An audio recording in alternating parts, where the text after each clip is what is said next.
Hello and welcome to the fourth episode of the Joe Martin Show. Today I'm here with Leon Martin. Is that your actual name or that's just your stage name or what's the situation with that? Well, it's Martin Leon and no, that's not my real name. So my real name is Luis Hernandez, but Martin Leon is my stage name. I usually go by that when I perform gigs and stuff. Yeah. And I just had recently made it I had thought about it for about a year ago, 2 years ago. Yeah. And I never really used it because it was the whole pandemic. How did you come up with that name? So my dad's real name is Martin.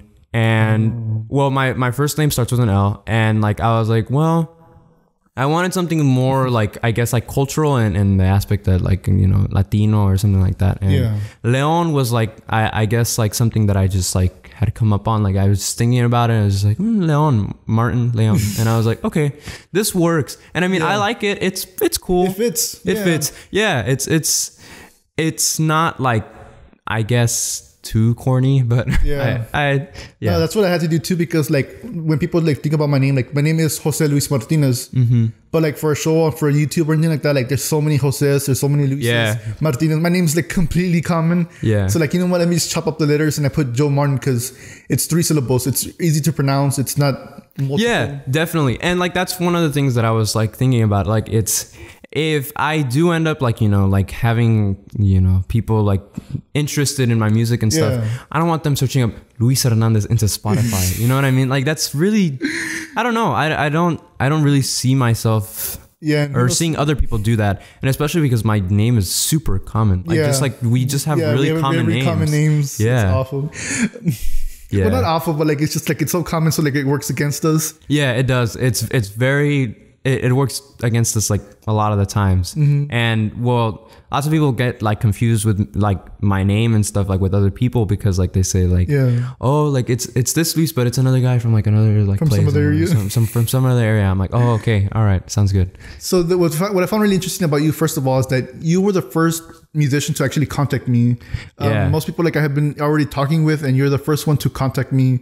How did that happen? So I had seen your video posted by Derek Flores, and I saw it on Instagram and I was like, hey, that's really cool that he's doing podcasts and episodes and stuff with musicians, local musicians here in the Valley.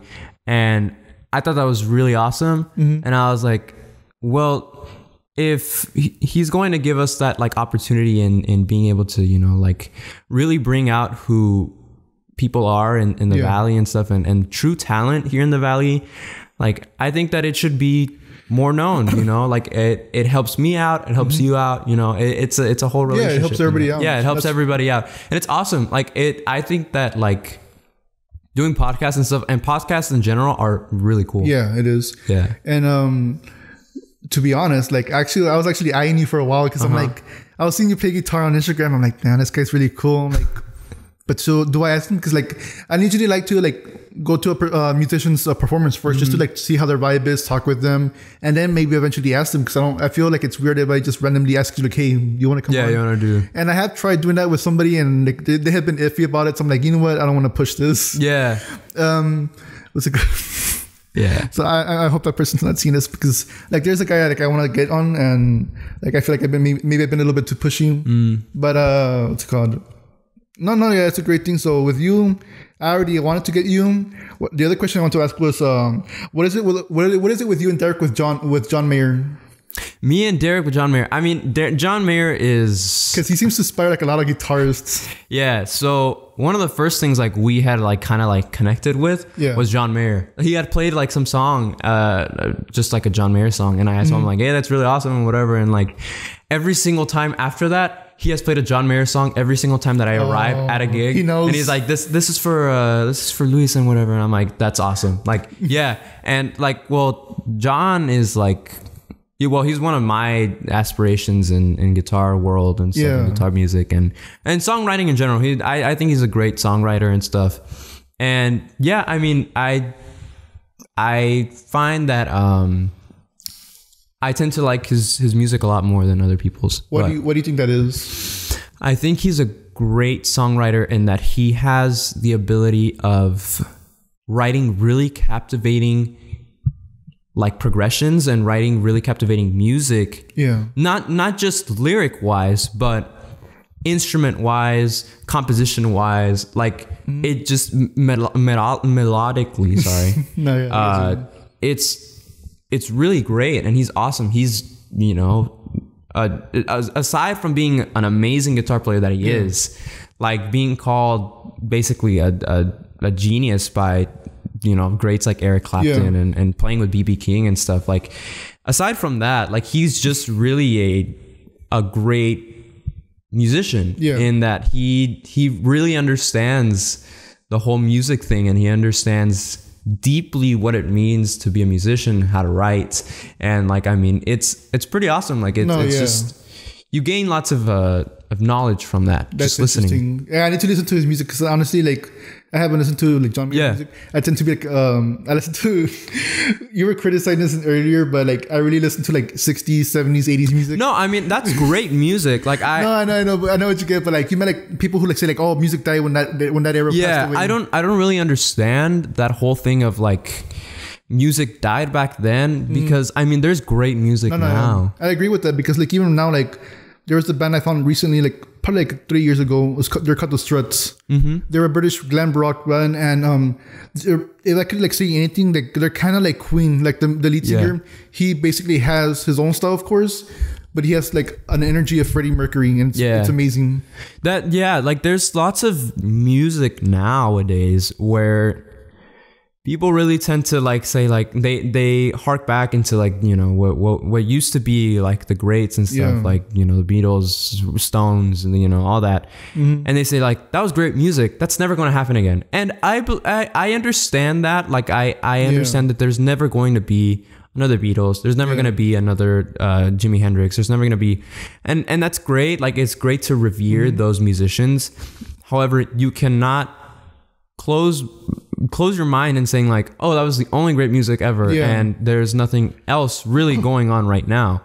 I mean, there's music being like popped out, you know, everywhere, especially around the globe, especially right now around the globe, that are tremendous. Like that is like literally like great music, you know. And really, we were talking about this before, like we got on right now, but like there's that whole thing in that like they don't have that publicity, and that publicity of being able to have that their music and what they love doing out in public. And it sucks. That was the biggest issue, where like I was telling you, like we were talking about that. It took the pandemic for me to find you guys. Like it took me to find Paulo. It took KRGV to find Paulo, and then like other people like Ramus Media who like doesn't interview. Well, he does interviews, but he also like reviews music.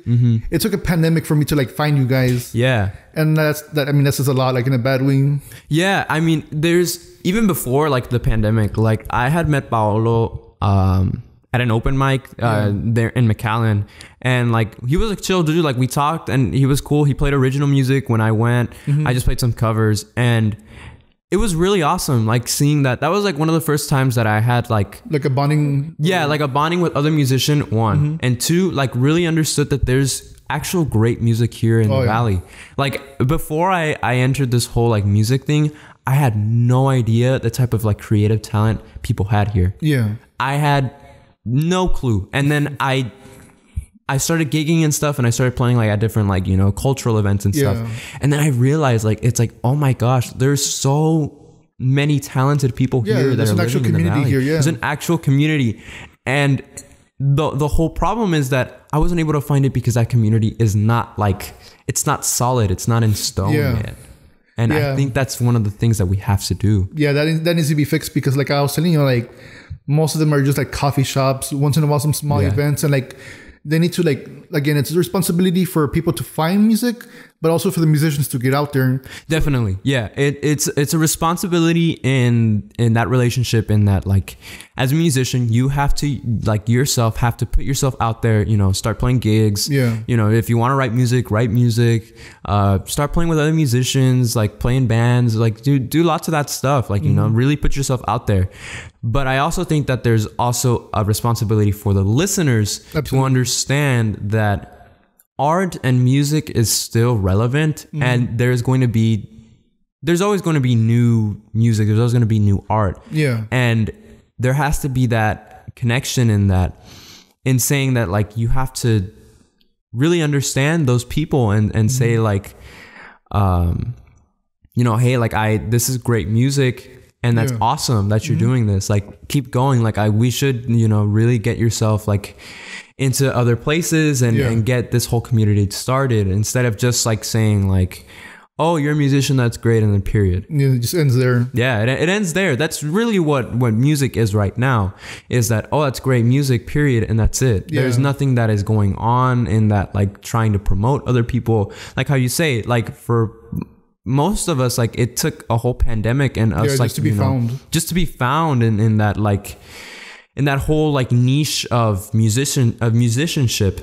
And, you know, that says a lot for the people who consume music and the people who produce music. Yeah. Because, like, people who consume music need to realize that music is still around. It will continue to be around, and, you know, it will continue to grow. You know, it's never going to stop. And there needs to be that acknowledgement of musicians trying their best to, you know, do their thing that they do best, you know? Mm-hmm. And I think that there should be an acknowledgement of musicians and art still around in the area. Absolutely. Yeah.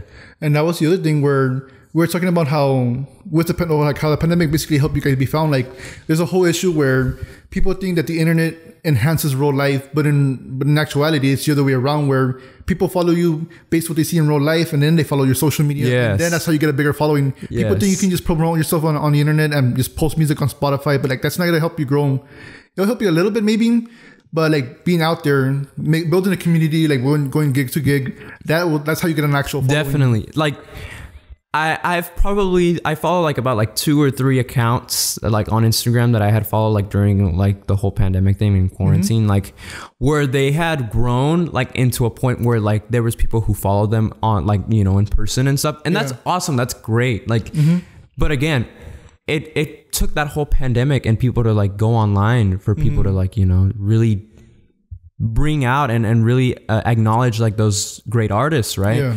But I still believe that the best way to promote yourself is still doing live music. Absolutely. Still doing like, you know, stuff in public. Like, it's that whole aspect is probably your greatest asset in trying to become something here. Because there is, you know, online people will say like, oh, that's cool music. They'll probably never listen again. Yeah. There's a very small percentage of people who will continuously come back to that music through online. Yeah. And if they see you in person, it's likely that they'll have a much bigger impact. Yeah. And you can actually build a connection, because like if I'm watching you perform, it's so different from me seeing person on the screen. And again, that's what I told in Nicole's episode, where I was sitting her like, she wants to be a public speaker. And I was sitting her like, this podcast, like, it would not work as well as it's working right now unless I was actually going to your places and actually talking with you, because there's this other person who I know who's doing interviews and she does it through Zoom, and it's not the same thing where I'm just looking at the camera and saying like, you know, let me ask you a couple of questions.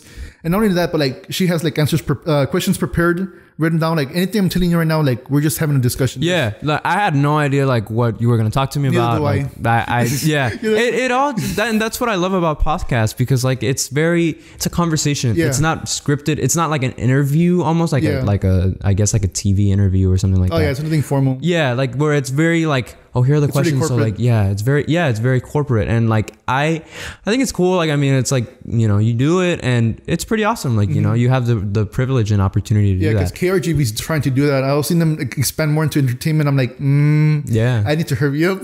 Yeah. I mean, there's that whole thing in that, like, you just have to be natural in what you, in trying to do your things, right? Like, just like here, like just with us, like we're relaxed. We're in my like, just like, I guess like my little studio, little thing. Very nice. Like if I wish I could show the camera, but like this area is really nice. Yeah. Like, I mean, we're just relaxing and we're talking about like, you know, current things about music and stuff. But definitely. Like it takes a lot for people on the internet to say like, oh, this is something that I need to get on in real life. Yeah. You know, but in real life, you already skipped that whole part in saying that, like, transitioning that whole internet thing to a person. And it's already a commitment because you're going to an event. You want to have fun. You're already in that mood where you want to have fun and relax and all that stuff. So, like, you're with your music in the background. Like, it adds to the atmosphere. Yeah. And definitely, like, online, it's like, it's cool to have, and it's awesome to post your stuff. I mean, I post my stuff. I do all my things on, like, I do. That's how you hear people, like, after the events are over. Yeah, definitely. And I always, like, plug my Instagram, like, after, like, or you know, during, like, you know, after I finish a song or whatever. I usually do that. Yeah. And I tell them, like, it's like, hey, like, if you guys want to follow me on my Instagram, like, I usually post, like, where I'll be next and whatever and all that. Yeah, and then you could promote your other gigs. Yeah, and I promote my other gigs that are going there, and like, if they eventually realize and they say, like, oh, this is great music, like, I want to go see them again. Like, I had people, like, come up to me and, like, tell me, it's like, hey, like, I really like your stuff, like, you know, just, like, let me know where you'll be next and stuff, and I'll go and stuff. And it's really awesome. How does that make you feel, like, when people come up to you and actually say, like, hey, I love your music, when are you playing next? It's really awesome. Like, it's a feeling that you can't fake. And that's why I love music, because music, you can't fake, you know, people loving music. Like, you cannot fake that. And when people genuinely go up to you and, like, they say, like, hey, you did awesome, man. Like, you great guitar playing, great singing. Like, that is genuine. Like, you know, people, they're telling you the truth, that they actually they're telling you the truth. Yeah, exactly. And that's what I try getting out of music. Like, forget, like, being paid. Forget, like, you know, trying to get, like, a records or whatever. No, you do want to get paid. Come on. Of course. Like, I mean, it's cool to get paid, right? Like, it's for you. Awesome. The main thing is the main thing for me is really just, like, you know, it's really getting that reaction. Yeah. There's that sort of thing where it's like, oh, I want to see if I can get a reaction out of these people. Like, let's say, I know let's see how these people react to this. And it's almost like if you toot your own horn. Yeah. Almost like it's like hey, like, look at this, like, and you play it, and then, like, people, like, just say, hey, that's pretty cool. Pretty good. Yeah. And so, like, you like, right, it's a personal, like, gratification thing, but also, like, you receive that whole, like, genuine appreciation from other people, and that's really awesome, and something you can't do with, like, stuff that isn't, like, artistic or, like, creative. Yeah, it's true. It's very unique, and that feeling is very, I guess, like, niche in that. And it's really awesome. Like, there's nothing else compared to it, and I love that feeling. I will never get tired of that feeling. The interesting I thought of, leading up to, like, going on that question, when you talked to me on Instagram, you mentioned that you started playing one since you were 11, like, playing live. Yeah. How did that even happen? Because, like, when you're playing live, at that point, you already have experience playing instruments. Yeah. So you have to be like, what? You came out of the womb playing guitar, or how was that? Well, I had joined, like, a little music school. Yeah. In Hidalgo. And, well, I started just, like, doing, like, just drum classes. Yeah. Before that, I was doing piano and whatever. Like, I was just, like, going you have a lot of instruments here. Yeah, I was doing piano for a little bit, and you know, I was telling my mom, it's like, I like it, but it's like, it's not my cup of tea. Like, I don't know. Like, it wasn't for me. The piano's my brother's. Like, he loves piano and whatever. Like, that's cool and that's awesome. But, like, for me, it was like, I don't know. Like, the piano was like, it just wasn't right for me at the moment. Yeah. Because now I love piano and I love, like, learning and whatever. But yeah, like, at the time it was not for me. And I was like, I gotta find something else. And, like, I told my mom, and she was like, well, what do you want? And I was like, well, I listen to lots of Beatles records and stuff. Yeah. And, like, I was like, I've always loved Ringo. Ringo's awesome. And I was like, well, let's do drums. Let's see how, you know, it goes.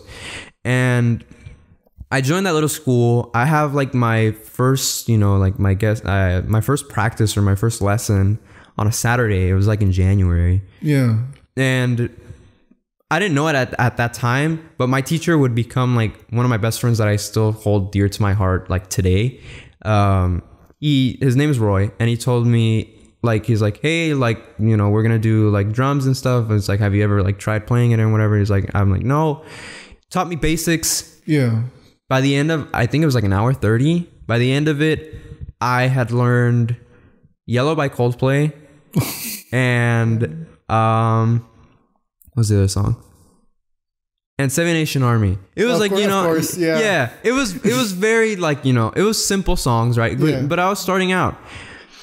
And like about like a month later, like I would continuously have practices every Saturday.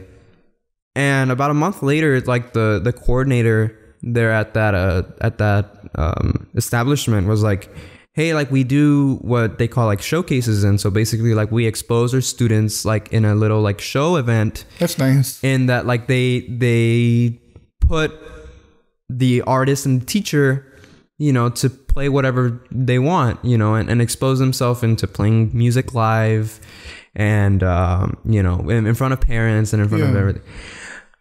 My problem was I was scared like shitless, dude. Like I was really, why were you scared? I just had never had like any like sort of like, oh, like performing in front of people? Performing in front of people. I had never had that stage before. Fright. Yeah, stage fright, definitely. And it wasn't really that I was scared to mess up. I was just scared of being up there, like, you know, being watched at. I did not, I at that point, I did not like it. And like when he told me that, I was like, oh, I'm not going to do it. I straight up told him that. Like I told him, I'm not going to do it. Like I don't want to. Oh my God. And then he was like, well, like if you change your mind or whatever, like you can go and like you'll see, like you don't have to perform or whatever. You can see them and you can see like how much fun they're having. And it's like, I blew it off, dude. Like I didn't want to. Yeah, that makes sense. I went home. My mom told me I was doing it. I was like the entire week at school, I was like consistently just thinking about it. Yeah. And I could not stop thinking about it. And the day comes, it was like a Sunday or a Saturday, one of those days. And I'm like bawling. I'm like bawling in front of like the coordinator, right? Like I was like, I can't. Like I can't do it. And one of the things that he told me that like really like calmed me down is like, hey, like all of these people are like parents. Yeah. They're going to clap for you either way. Right. And I was like, well, he's right. Yeah. Like it's parents. They're not going to boo you. They're not going to like, you know, be mean or anything. Like they're parents, you know what I mean? That would be messed up. And I was like, okay, I understand that. And so, you know, I said, all right, whatever. Yeah. I'll do it. I got up there, I played, and after that point, like I started like my guitar teacher my teacher started playing the song. What song did you play? I played "Who Did You Think I Was" by John Mayer. It was a very simple, like it was like a very like simply reduced. Yeah. Who did you think I was? Because the original one is crazy. It's really fast and stuff and whatever. But it was like just like. I guess like just a simpler version. Mm-hmm. And I started playing and it finished and I was like, that's it. Like that was it. And I walked off and whatever. I was like, hold on, I want to do this again. Like why was it so short? You know what I mean? I was like, so getting that adrenaline rush. Yeah, it was that whole adrenaline rush and that like it passed by so quickly that like, it was like, I just passed and it was just like, I want to do this again. Mm-hmm. After that, like after I left, like that was the only thing I could think about, just like performing again and stuff. And then like they told me, they were like, well, we have these like monthly and stuff, and well, we have them like special events and like special places and whatever. And I was like, yeah, that's cool. Mm-hmm. After a while, I ended up like being part of, I guess like a band that they created with the best musicians from that little school. From school, okay. Yeah. And well, I was the drummer. And then I had like a few other members that came and went. But we had like two guitar players, a bass player, and a singer. Yeah. And well, we would switch instruments often. Like I would go and play bass, and the guitar player would stuck on one instrument. Yeah, we weren't stuck on one instrument, and we would move and stuff. Oh, that's pretty cool. Like and that was pretty awesome. And like back then, like we were like 12 probably then, and we just named it the Switch. We were just like, yeah, we just switch instruments and stuff.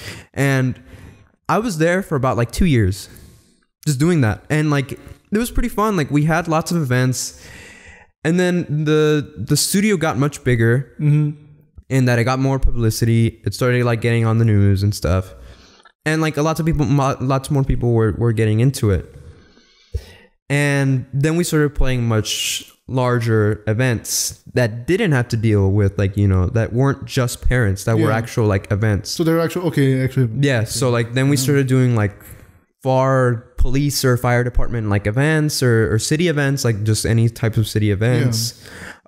We did Hidalgo Festival of Lights for like about like 2 years. Girls? Yeah. We played there and it was a pretty good crowd too. Like there was lots of people there that would like go in, and we did the Festival of Lights.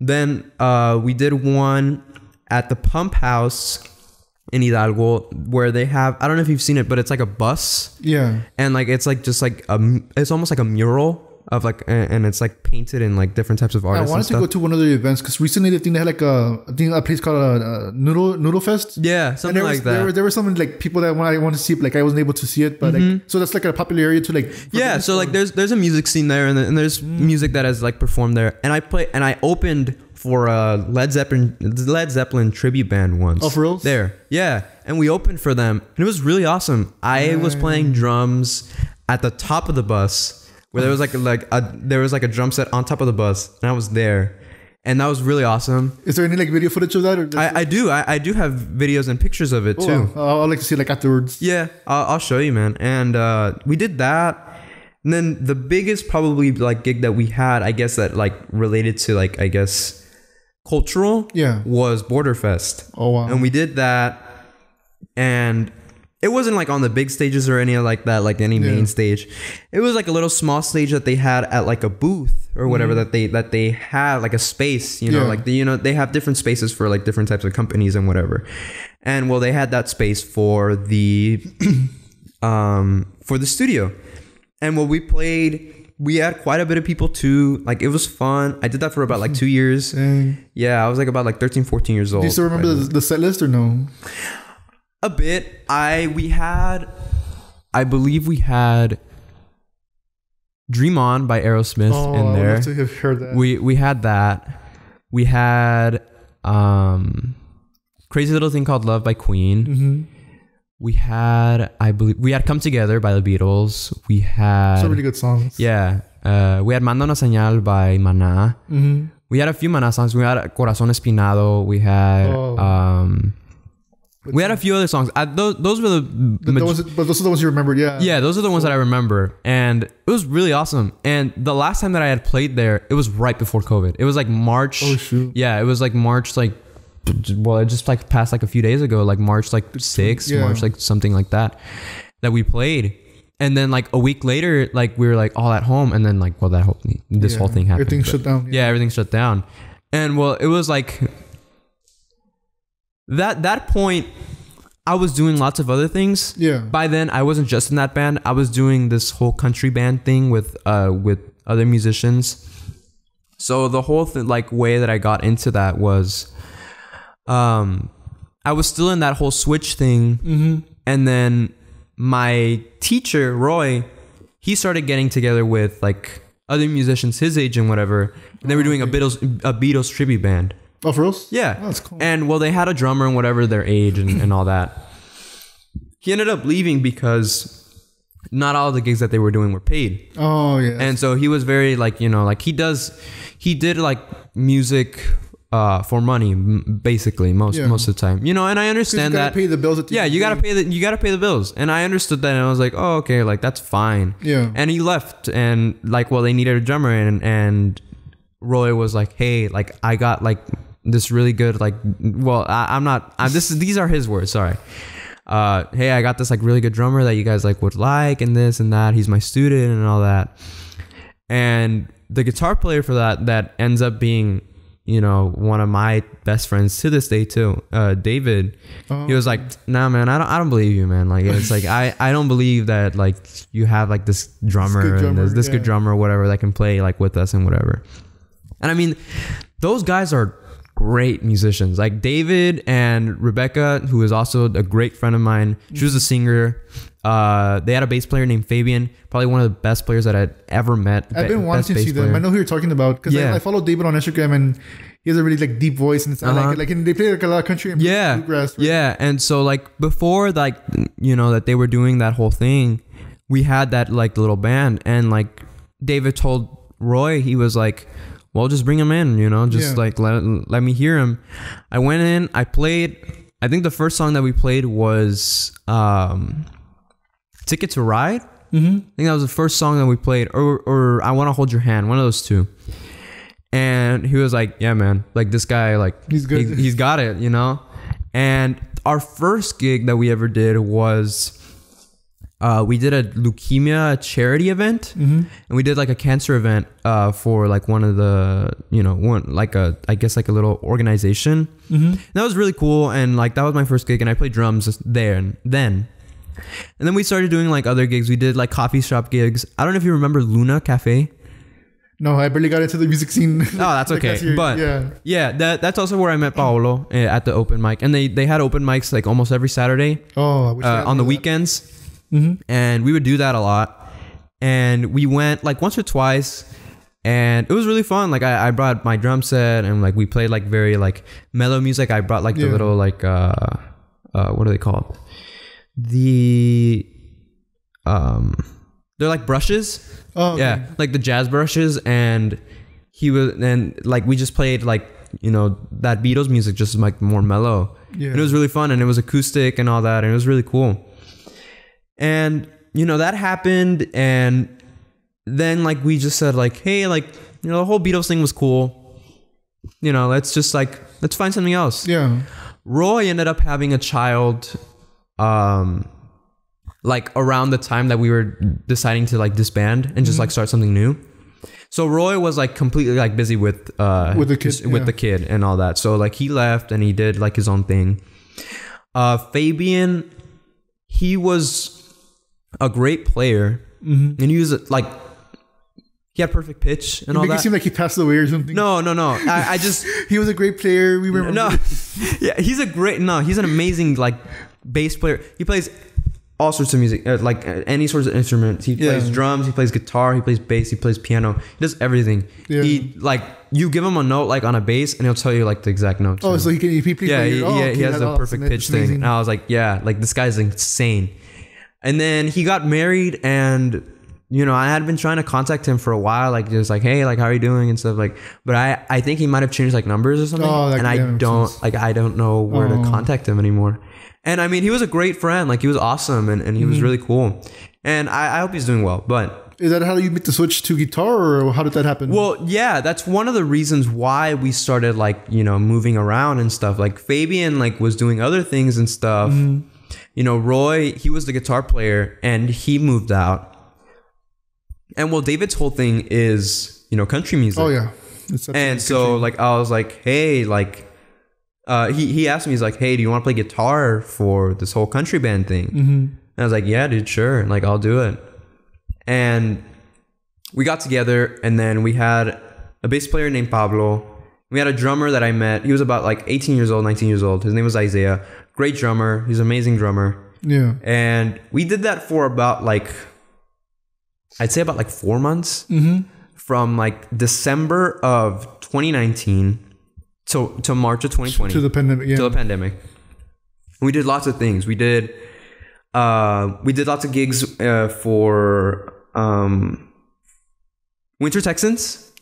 Yeah, we did lots of Winter Texans things. Like we loved doing that. It was really awesome. We had this one where we went to a trailer park. Yeah. And it was all Winter Texans. Of course. It was all of them. And we played lots of Willie Nelson, lots of, you know, Johnny Cash, lots of that stuff. Everyone loved it. It was awesome. Everyone was dancing around. Everyone was like, they loved it, man. Yeah. And actually at that gig, that was the first time I'd ever signed something. Like they actually asked for your autograph? they asked for all of our autographs, and I was like, oh, that's pretty cool. Like that was the first time. It was like on our business card too. We had like given out business cards during that gig, and they had, one of like the ladies was like, oh, you guys are awesome and this and that. She gave us a card. I have an expo marker here, like, and we all signed it there. And it was really cool. It was really fun. We did that. We did lots of gigs, like restaurant gigs. In Hidalgo, there was a restaurant called Barón Rosso. And they had like outdoor live music, and there was a bit of people there that would go and stuff, and it was really fun. We did gigs. I'm gonna assume barbecue places, right? Yeah, like we did barbecue places for a while, and more recently, we did all that, like 5x5 and stuff. We did all that, and you know, I was doing that for a while and I was playing that, and then the whole pandemic hit and then everything just shut down. How did the pandemic like affect in terms of not only the events but like you like playing music?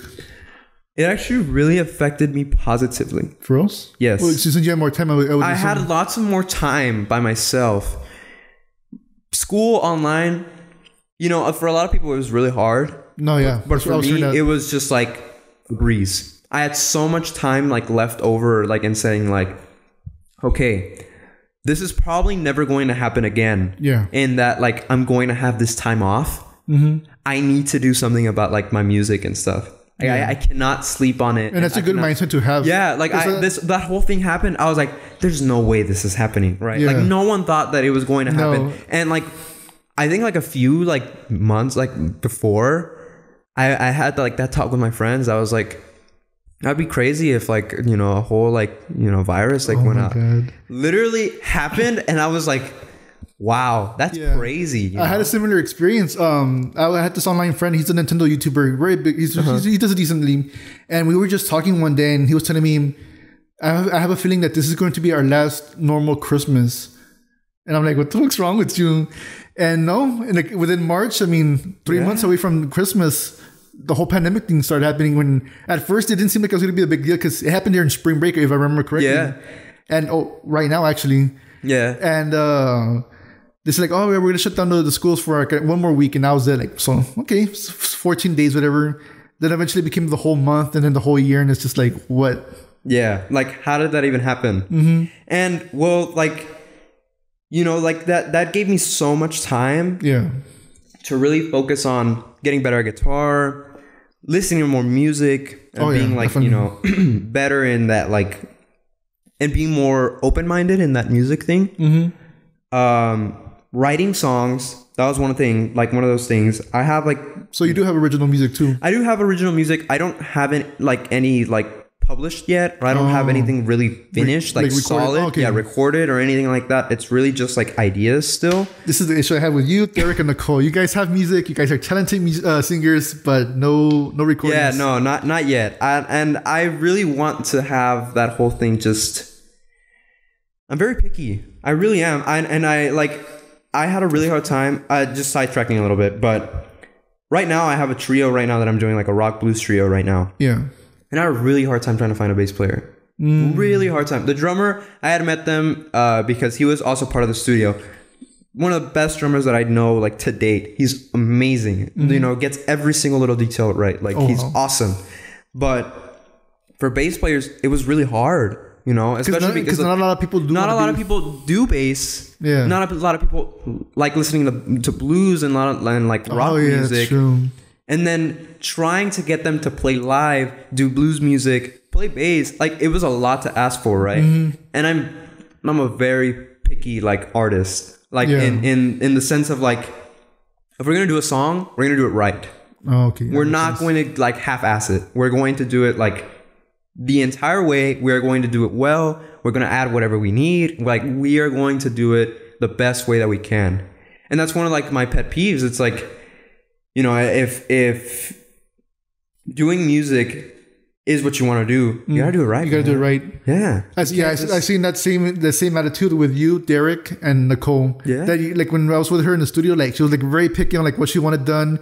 Derek told me like how he was, where you got not only do you have to play the music, but like also perform. Yeah. You guys are all the same way. Yeah. Yeah. It's something that there's a fine line between musicians that want to be like, you know, that are just hobbies, that they do it, and musicians who are like really passionate about it. Yeah. And I wanted like those passionate people in my band. I'm like, I'm not going to have people that like are just like, I just want to play for fun, you know? Yeah. Like and like it's very corny in that whole thing, and like, oh, like if you're not gonna be serious, like I don't want you here. But like it has to be done, you know? Like if somebody's gonna do it, I'm gonna do it. Yeah. You know, if other people are going to like half-ass music and like do whatever they want, that's fine. That's them. I'm not going to put myself in the position and like they say, oh, they sound okay and whatever. No, I want everyone in the band to be acknowledged and how well they play, have that that exposure, and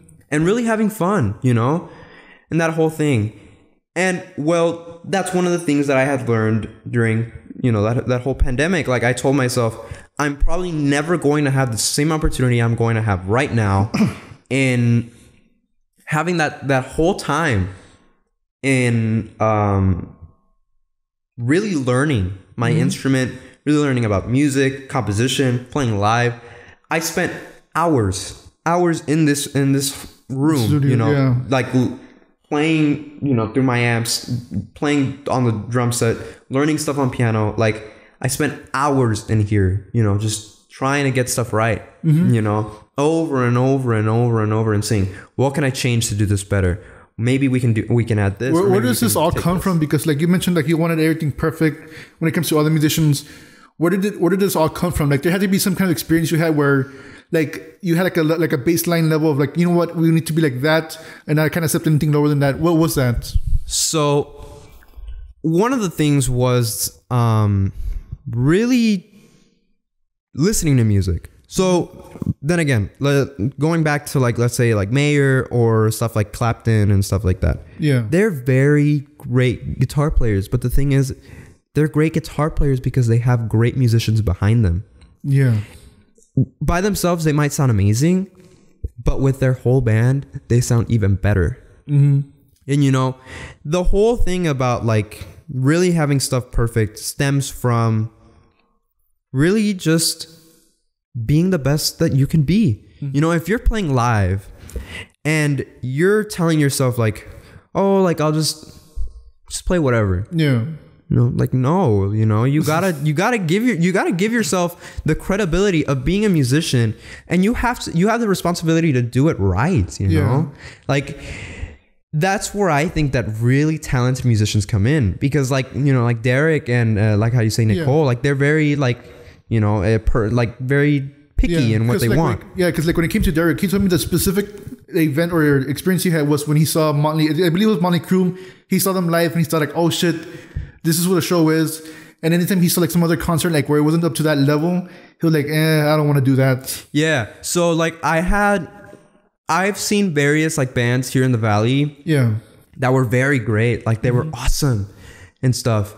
And well, I don't mean to put like any of my musician friends down or any of that. But like when I would play with the Switch, it was very childlike. It was very like, like it was, having fun, just doing normal gigs and stuff and whatever. And it was fun. Then when I started with that whole Beatles thing, I realized there's better musicians like that need that music, that are that have that bass line, And when I realized that I was able to be part of that, I'm like, well, I don't want to get down from here. Yeah, how do you call it? It would be like a standard, basically. It's a standard definitely to what you want to do. Okay. Yeah, so my standard, like when I was with the Switch, it was like, well, the standard is playing music, having fun, and that. And then when my standards like really changed up when I started with them, it was like practicing a lot more, really giving it your all when you're playing live, practicing. Like when it comes to practice, it's you get there with the music already listened and finished with, practiced with. You get there, you play together, and the only thing that practice really is fixing the minor errors. Not learning the music there. Not learning songs there, but really just like everyone coming together and saying like, okay, we were able to play this. Now how can we make this better? We say, oh, you can add this here, or we can maybe not do that here. We could add like some harmonies there.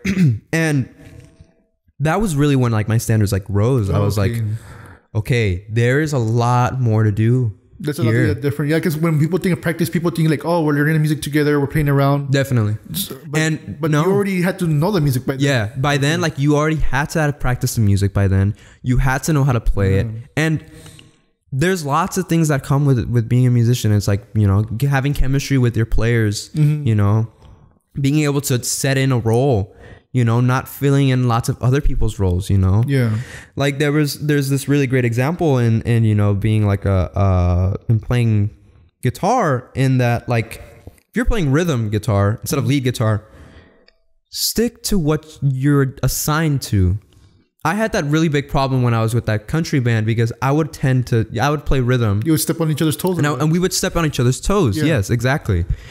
And we had lots of like, discussions about that, and it happens and stuff. And like, I mean, it's a learning curve, you're exponentially growing and stuff and all that. And like, that whole thing happens and stuff. And what I'm really getting to is that like the whole standards, just grows as I progressed with better musicians and better musicians. Yeah. So when I started playing with David and stuff and we played the country band, it was like, oh shit, like these players are like, yeah, they're taking it seriously. They've been playing for much more years they were much older than I was. Mm-hmm. They were about like, 5-6 years older than I was. Yeah. They'd been playing music for like most of their entire lives. Mm-hmm. They're really great at what their type of music was. Oh yeah. I had like no clue how to play country. How did you make that switch where like, because you were playing mostly pop music, right? Yeah, I was mostly playing pop rock music and stuff. And that was fun, it was really cool. They told me country. I was like, dude, I'll do it. Like not knowing a single thing about country. Mm-hmm. And I had to really focus myself on like, getting it down, getting like the techniques down. Yeah.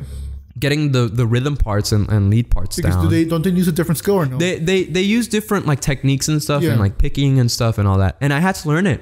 It's much different than like what rock and roll is and stuff. Yeah, and like I had to learn it some way or another. I had to. Yeah. And I had to do it. And well, that also gave me that other experience. It's like, I learned another like type of music, like playing country music. Yeah. And it took me a while to get like down and stuff. And I'm not as great as like, as maybe David might be or something like that. He's a great like country player. I mean, he's been playing country for his entire life. Yeah, that makes sense. And really like when he asked me, he's like, hey, I need a guitar player. Like, I'll do it, man. Like I was really just desperate to just do music like just then. And then I realized like, like, hey, like I need to pick what I need to do. And like, if I'm going to do something that is new to me, I'm going to get it right. Yeah, you have to. Yeah. Because I would listen to my recordings afterwards and I say, that sucks. Like me just playing like, that sucks, man. Like it was really bad. And I would tell myself like, it's like, hey, like I got to get better at this. I needed to set my standards into where like, if we're going to do something, that's really where it got to. It's like, I need to set my standards right and I need to do it and I need to practice it right. Because if I'm not going to do that, there's no way I'm going to get it better. I'm not going to get better. Yeah. There's no way I'm going to stick in that band either way. They're going to find someone else better and they're going to replace me. I did not want that. I was not going to let my positions down.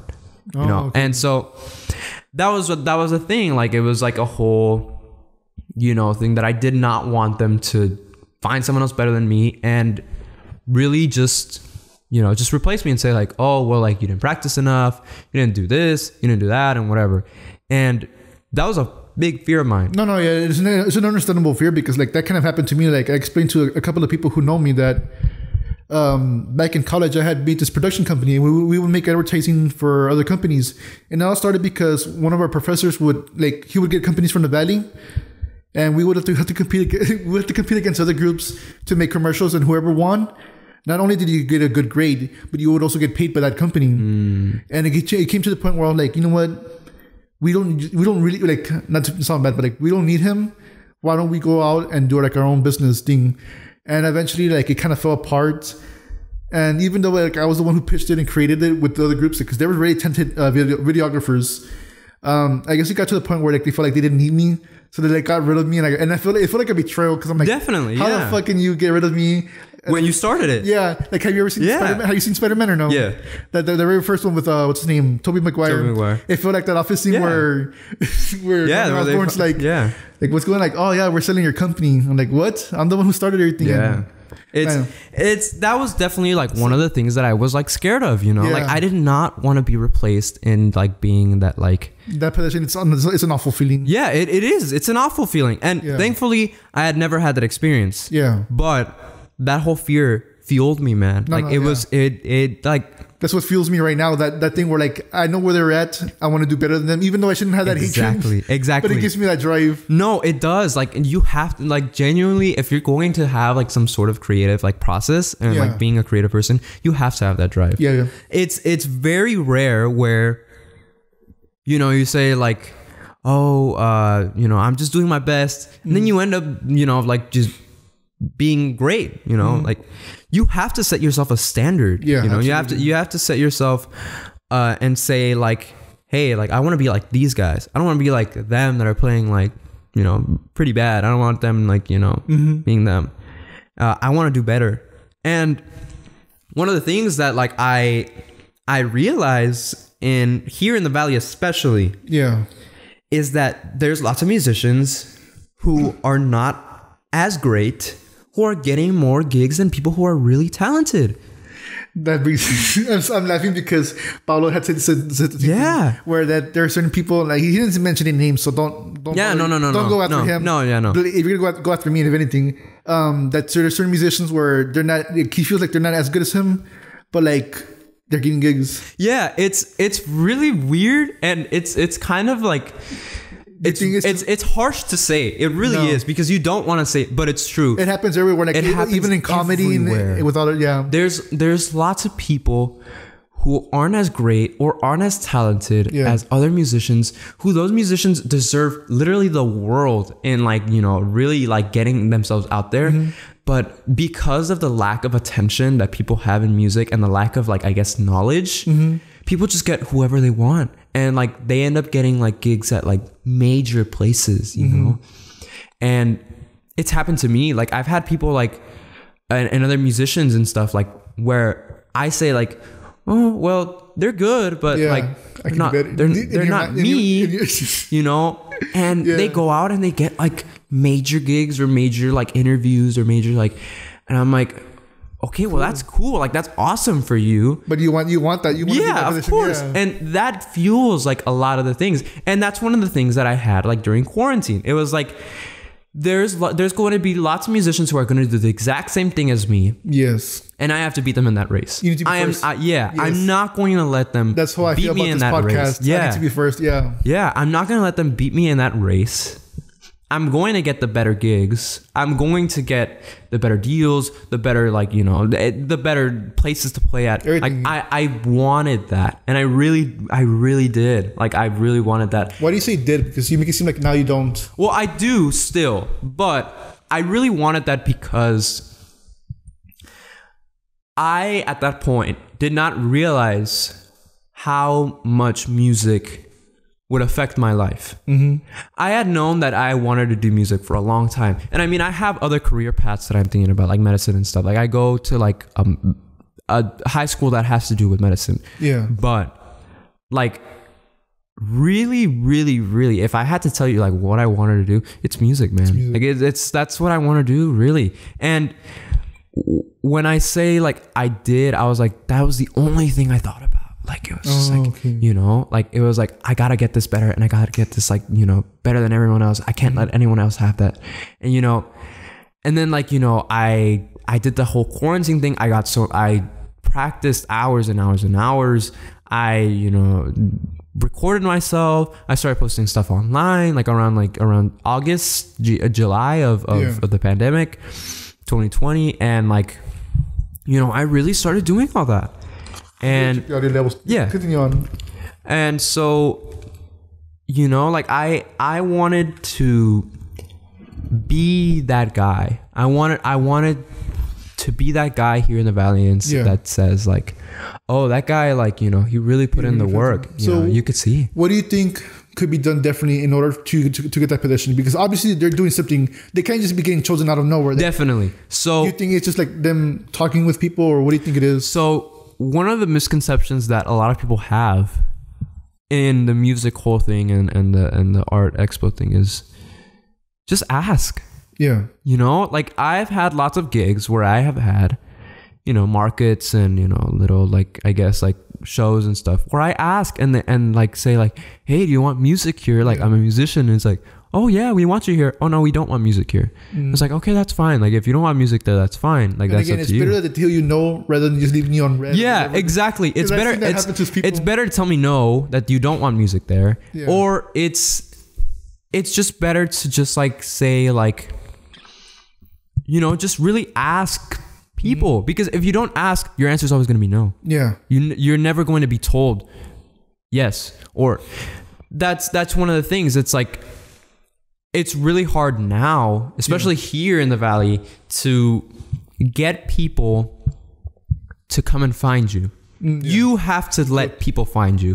That's why I say that you know, doing gigs and doing all that music live is really important, because if they see you, they like you, they want you for other things, they're gonna ask for you. You know, if they don't see you live, you as a musician have the responsibility to ask, you know, other people, and ask businesses, ask, you know, city council, ask, you know, whatever. You ask whoever you need to do, like, to get that. Yeah, because like in advertising, there's this concept, or I forgot what it's called, but like basically people have like a limited amount of space when it comes to like what's in their head. Like that's why people like with advertising, you have to like repeat it a lot. Yeah. So like if people are seeing you play live in different events over and over again, they're going to have you in their head. Like exactly. And when they need someone, like whenever like someone asks like, oh, we need a musician, the first thought like, oh, I seen this guy live, I seen it at this events, you should get him. And it's happening to me. You need to be active and going out there. And right now I've been super busy since since probably around like July, June of last year. No, around April of 2021. I've been gigging with lots of like people. I've been gigging. Like, I'm always going around, like, you know, doing all that stuff. And I have like gigs probably almost every weekend. Yeah. You know, just playing Saturdays, Sundays, an hour gigs, 2 hour gigs. I've had 3 hour gigs. On Saturday. Yes, on Saturday I have that gig. You should. Isn't it where in the? It's at Martinez Furniture in McAllen. It's a spring festival. It's from around, I believe I'll start playing from 5:30 to 6:30. So yeah. I can't wait to see that one. Yeah. So like that whole thing, in that, like, you know, I've had people, you know, I do that whole market thing. I do lots of markets. I do the markets on Rooftop in McAllen. Yeah. I do the markets in Cultura Coffee House. I do lots of those markets things. And I go constantly. I've been doing that for about like around like 6 months. And well, I continue to get asked. Like now at this time, one of the coordinators there, like, I'm the main act for those markets because they already know you. Because they already know me. They know how much I ask for, what type of music I play. Like, they already have me at either the end of the night or whenever time I want, right? And that's great, because we first started as, like, you know, just being like the openers, and stuff, or like just being like second or third or whatever. Now, like, nowadays, like, now we have the opportunity to be like that main stellar like act now. And it's really awesome, because like, you know, you see yourself like progressing through that and saying like, oh, they still want me back. And now even then, like, I'm still getting gigs all around like the what was Valley. The first time you realized where things were changing, where like you're no longer being like the middle act or the opener, now you're being the main act? What was that like? How was that like? So that really went into effect when I started asking. Yeah. So when I started asking for, like, you know, places and gigs and stuff and like all that, I realized that there's musicians that played, but they weren't as very, you know, I guess like they were lenient. Okay. In the types of music that they would play. They didn't really care if they played it all the time. And I was like, well, if I'm going to do this, I'm going to have that community around and, you know, really get into that whole thing. Yeah. I'm not going to half-ass it again. I'm going to do it well. You know, I'm not going to, you know, just sit around and wait to be called. Yeah. You know, I showed up to almost every single gig that I had. I showed up on time. I performed the hour that they wanted. I didn't do 30 minutes. I didn't do 45. I did the hour that they wanted. I played music that they wanted.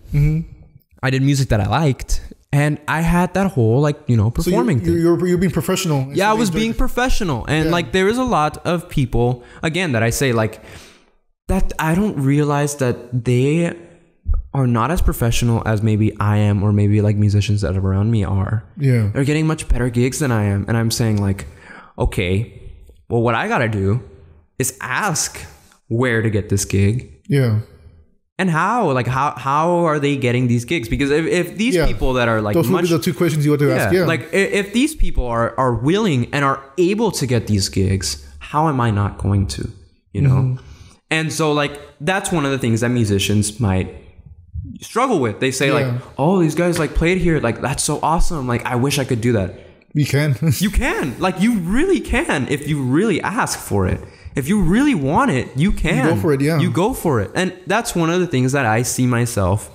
So that's what makes you stand out. I think that's one of the things that I like to say that stands me out, because there's lots of people in the Valley that like just, they play music for fun and they like it and whatever. And it's fun and it's cool. Like they're great musicians. However, they don't have that drive like maybe like Derek has, you know. Oh yeah, like, that guy, yeah. That guy is like constantly all around Texas, like going Austin, Houston, San Antonio. Like he's going everywhere, man. And like he really has that whole thing going for him. He does. He does. He's got that whole thing going for him. And that's really awesome.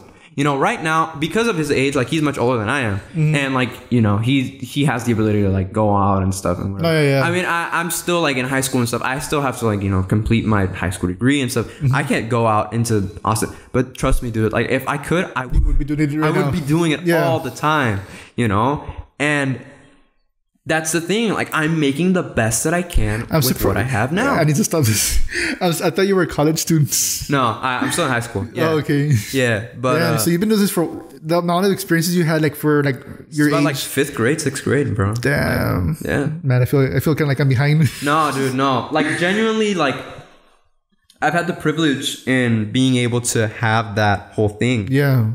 Because lots of people get into music like around my age. Yeah. Around like 15, 14 years old. That's really awesome. Like that, it's great that you're getting into that. But I think that's one of the reasons why I think that I might have that little, like, I guess, space in that little gap from musicians that are from here. Yeah. And then me. And because you learn at a young age, so that gives you an advantage over people. Yeah. Yeah. And that makes sense. Again, like this whole musician thing, like you have to toot your own horn. You really do, because like if you don't, you're not going to get anywhere. Yeah. You got to toot your horn and saying like, well, I'm better than these musicians. Like, oh, I played really great that night. Oh, we played really great this gig. And oh, like they would really like us, you know. So basically you have to be confident, basically. You have to be confident in your abilities, and you have to be confident in your bandmates. You have to be confident in your band, the music that you're putting out, the music that you're playing, your playing abilities. Like you have to be confident enough. And lots of people are scared to start a band. Lots of people are scared. There's other people who like probably have like social anxiety where they don't want to talk with people because they don't know like yeah, exactly. And so like they might be scared of having that exposure and then being like, I guess, humiliated or being like or just the fear of rejection. Yeah, the fear of rejection. And when I first started, like lots of people like looked at me and they said like, oh, like you're doing like music and stuff and whatever. Cool. Like, oh, that's pretty childish. Like, you know, like did you know it was childish? Well, the whole thing with like my whole like the Switch thing is that they're around my age. They're a bit younger than I was. They were like about like 1 or 2 years younger than I was. And we were about like 13, 14 years old by that point. So like it was very like they saw it as like almost like a game. Oh, okay. And they saw it like as like, oh, he's doing music. Oh, that's cool and whatever. But like when they realized that I took it really seriously, they kind of laughed in my face. They told me like, oh, that's like, you know, like you're playing with like children and stuff. And like you're doing like all this and that. It's like, well, like at the end of the day, like I'm doing this. You know what I mean? This is what I love doing. Like it doesn't really matter what you think, rather than like, you know, just let me do my own thing, you know, let me enjoy the music that I'm putting out. Yeah. Let me enjoy what I want to play. Let me enjoy like going out to gigs and playing for people, and let me enjoy that. Like there shouldn't be like that sort of like, I guess, I guess, toxicity in that whole music community. And I actually wrote a college paper for that. I wrote like a 6-page like essay, just like about like toxicity in the music community and stuff. And like, what do you consider like the two, like, well, let's say 3 biggest like toxicity issues? Like, okay, probably the biggest toxicity issue that we have right now, online and in person, is bringing others down. Yeah, it's a very vague topic, but when we narrow it down into, like, let's say an example. There are people who will go online and they will tell people who are just starting, like, to quit and stuff. Like they will like tell them, like, you know, like, oh, do this better and stuff, and like, you gotta practice this. And lots of people like argue that it's harsh criticism and stuff, and then it's like, oh, like, music is a competition. Yeah, but music isn't being rude. Yeah, you know, like, there's that whole line. Did and that, like, to you or what? It's happened to me, and it's happened to other people, and I've seen it like online. Like, I see it mostly around like social media. I see it a lot where like lots of people bring others down because like they might, when they know that they are better than the person that posted that picture. Yeah, that's what I was gonna say. I have a feeling it's jealousy. Yeah. Especially because you have, like, I'm surprised you're, like, really young and everything. So, like, the fact that you're, like, much better than some of these older people, like, it puts them, like... It gives them that, like, anxiety. Because then, well, now you think about it from their position. Now they're in your position where they're afraid of being replaced. But instead of, like, actually improving their skills, they're trying to put you down instead. Exactly. That's, like, one of the toxicity things. It's like, why are you bringing others down? Just play and like just enjoy the type of music that you're playing, you know? Like, if anything, they should be encouraging you guys to do better. Exactly. And like, it's like, you could say, you know, wow, like, you're doing awesome, like, keep going at it. Or the person could say like, oh, like, you're doing this wrong, just so they can feel themselves like a little bit better about their playing that may or not be as on par as what the person that posted it would be. That's one, like, that's probably the biggest one. No, that makes so much sense. Yeah. The other one is, and it might not be like really like, not a lot of people might think about it, but it's money in the sense of buying gear, buying guitars, buying pedals, buying like all that stuff, right? Yeah. It's a really big thing. So again, let's go to an online section.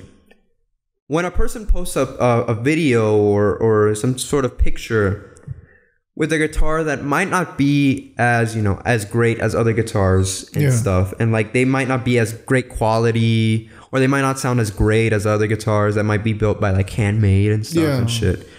Like, there's a lot of people that shit on people who don't have that. There's people that like will say like, oh, you sound really bad because like your guitar is cheap. It's fucked. And like your gear is like, it's bad. You're playing through a solid state amp, a digital amp. Like, dude, play tubes and stuff. You know, digital amps like are about like $200, like $300, like a decent one. It's affordable, yeah. Yeah, it's affordable.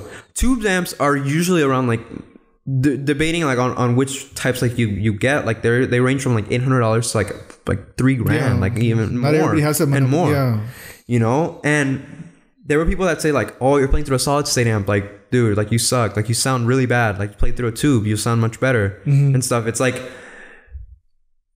the whole point isn't that they're playing through that like gear, it's that they're just wanting to play. Like, you know, I've been privileged enough to receive, like, to get paid and stuff, and being able to like afford the types of like music gear that I have with the help of my parents and stuff. They really support what I do and stuff.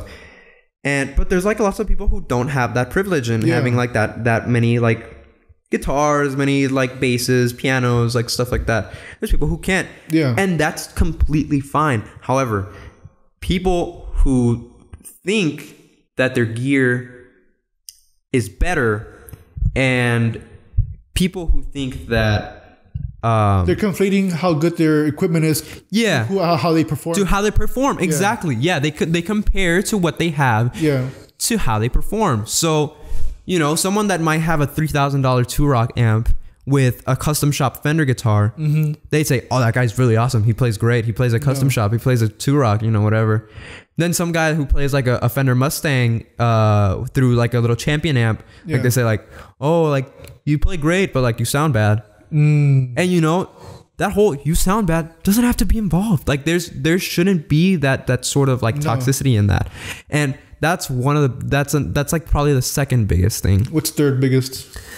Third biggest would probably be gender and like, you know, who you are playing. Can you elaborate?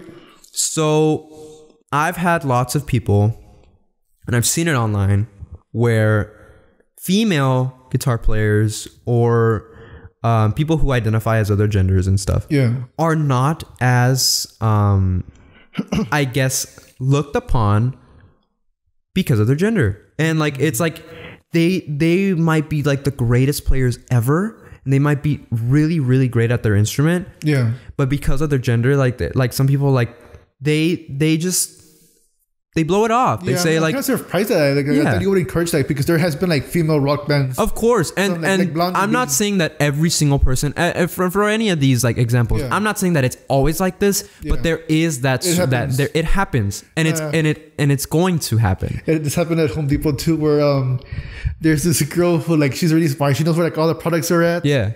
And we were in the garden center, and I was hanging out with my buddies, and we were just talking, drinking water, chilling, whatever. And this guy just like shows up to us, and he's like, "Do you know where this product is at?" And we're like, "No." And next to him, like right next to his ear, like some girls there are like, "Oh yeah, it's in the flooring section."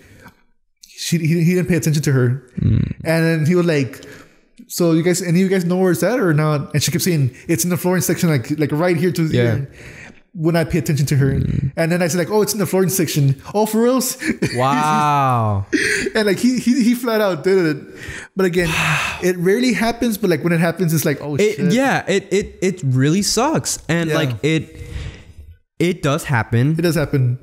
And I think that like it's really bad. It's horrible, because like, I mean, you know, just people that just like, they blow it off and they say, "Oh, it's a female." Just what does she know? Yeah. Well, what would they know? You know, it sucks. That is horrible. I hate that. Stick to the kitchen area. Yeah, like they say stuff like that, and it's like, you know, dude, like anyone, whether like male, female, or like, you know, any type of like thing that they want to, you know, relate, identify as. Yeah. Like they can do it, dude. Like you don't have to make it known. That doesn't have to be the forefront of why you think that they might sound bad. Yeah, that's why I feel like I find it kind of weird with musicians, because when it comes to music, I mean, all you're doing is just playing an instrument. There's not really like a guy-girl type of thing. Yeah, and like, I mean, I have played with female musicians. I've met female musicians. I've met male musicians that are just as great as female musicians, and female musicians that are just as great as males. Yeah. And you know, like they are all like, they could be the exact same artist. Yeah. And they'll both be great.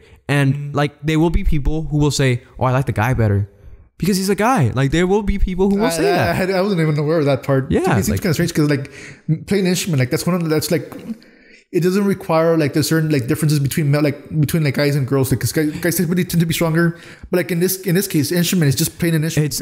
It's really just up to the person. Yeah. To just get better and just be better. I mean, I can assure you that will probably be like better like male and female guitar players that are much better than I am, singers and all that. Like I know there are, and that, you know, that fuels me in like wanting to be like, you know, better and stuff. Can you explain like an example, like where you saw it happen or heard someone tell you a story? Or you don't have to reveal names, because I don't want to get you in trouble with that stuff, but like, well, I usually just seen it like really in online, where it happens a lot, and that lots of female artists don't get like picked. I rarely see female artists being picked in other places. Like maybe it's just because that they like, you know, may not want to, or maybe they just don't. But I can assure you that there were female musicians who are wanting to play somewhere, but they are not getting contracted because maybe they are females. And I can assure you it can happen anywhere around the globe, anywhere around here in the United States, maybe even here, like in this area.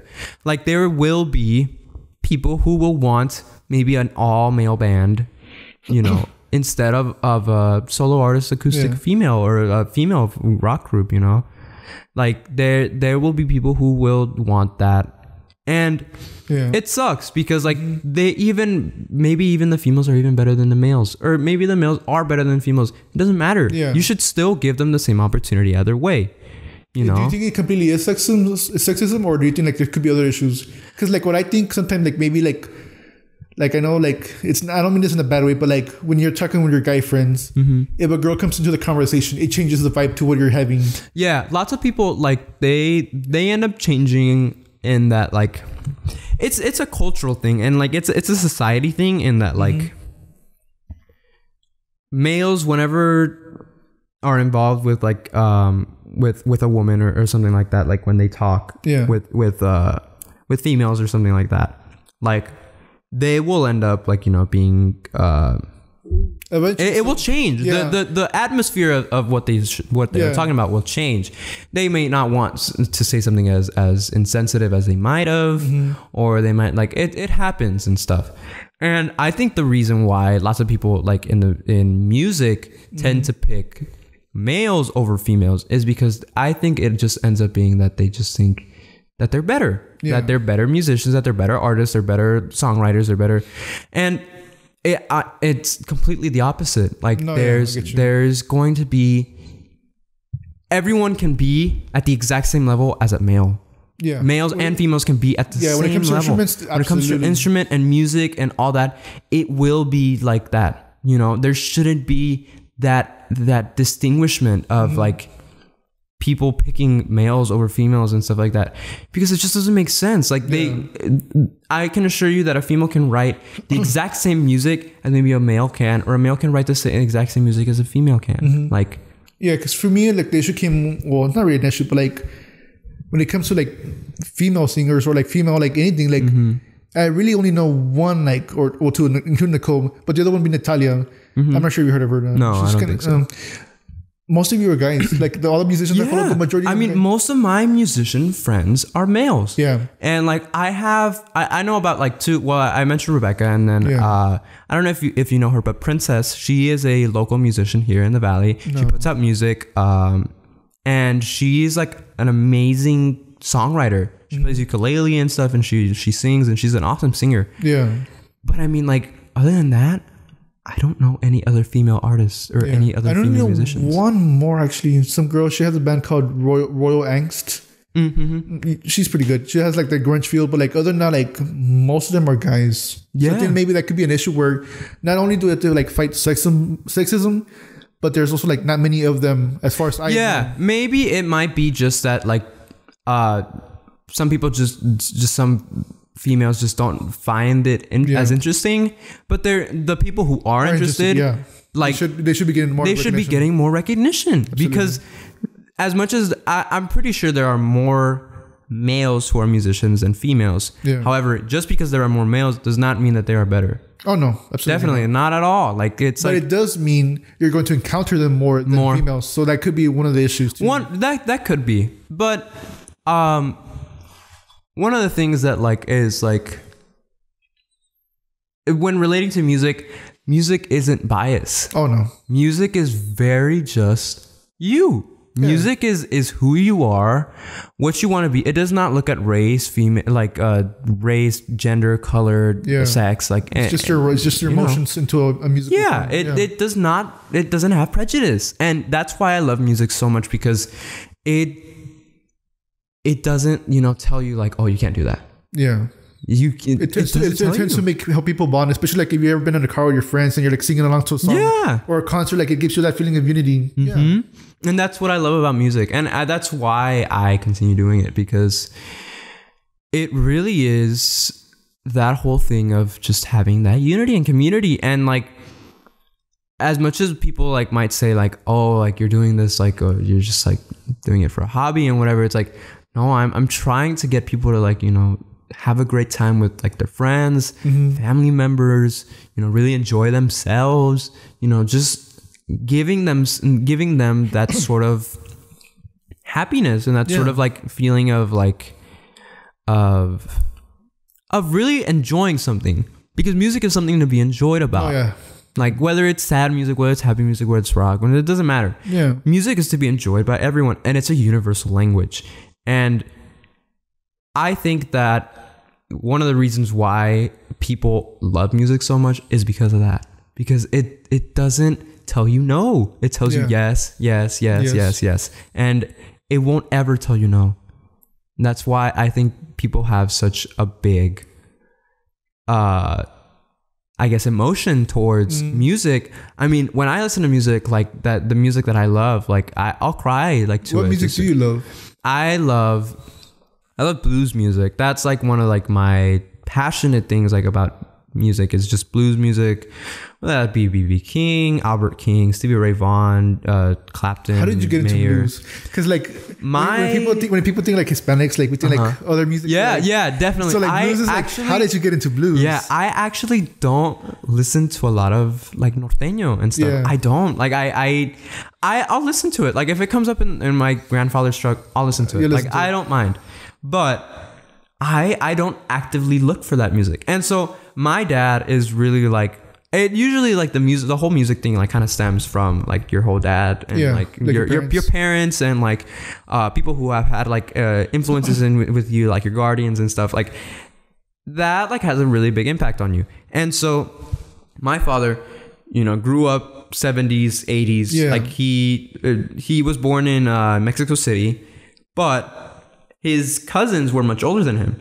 And his cousins like were obsessed with what was like Beatles, Rolling Stones, Zeppelin, like they loved that stuff. And my dad, like he loves that whole rock thing. He loves all that. Yeah, like blues and rock. Blues and rock. Yeah, like he grew up with that basically, like around his family members. His uncle was a jazz drummer. He was. So this like runs in your family. It does. I think mostly my dad's side. My dad played music. He played guitar. He plays guitar. His uncle was a jazz drummer.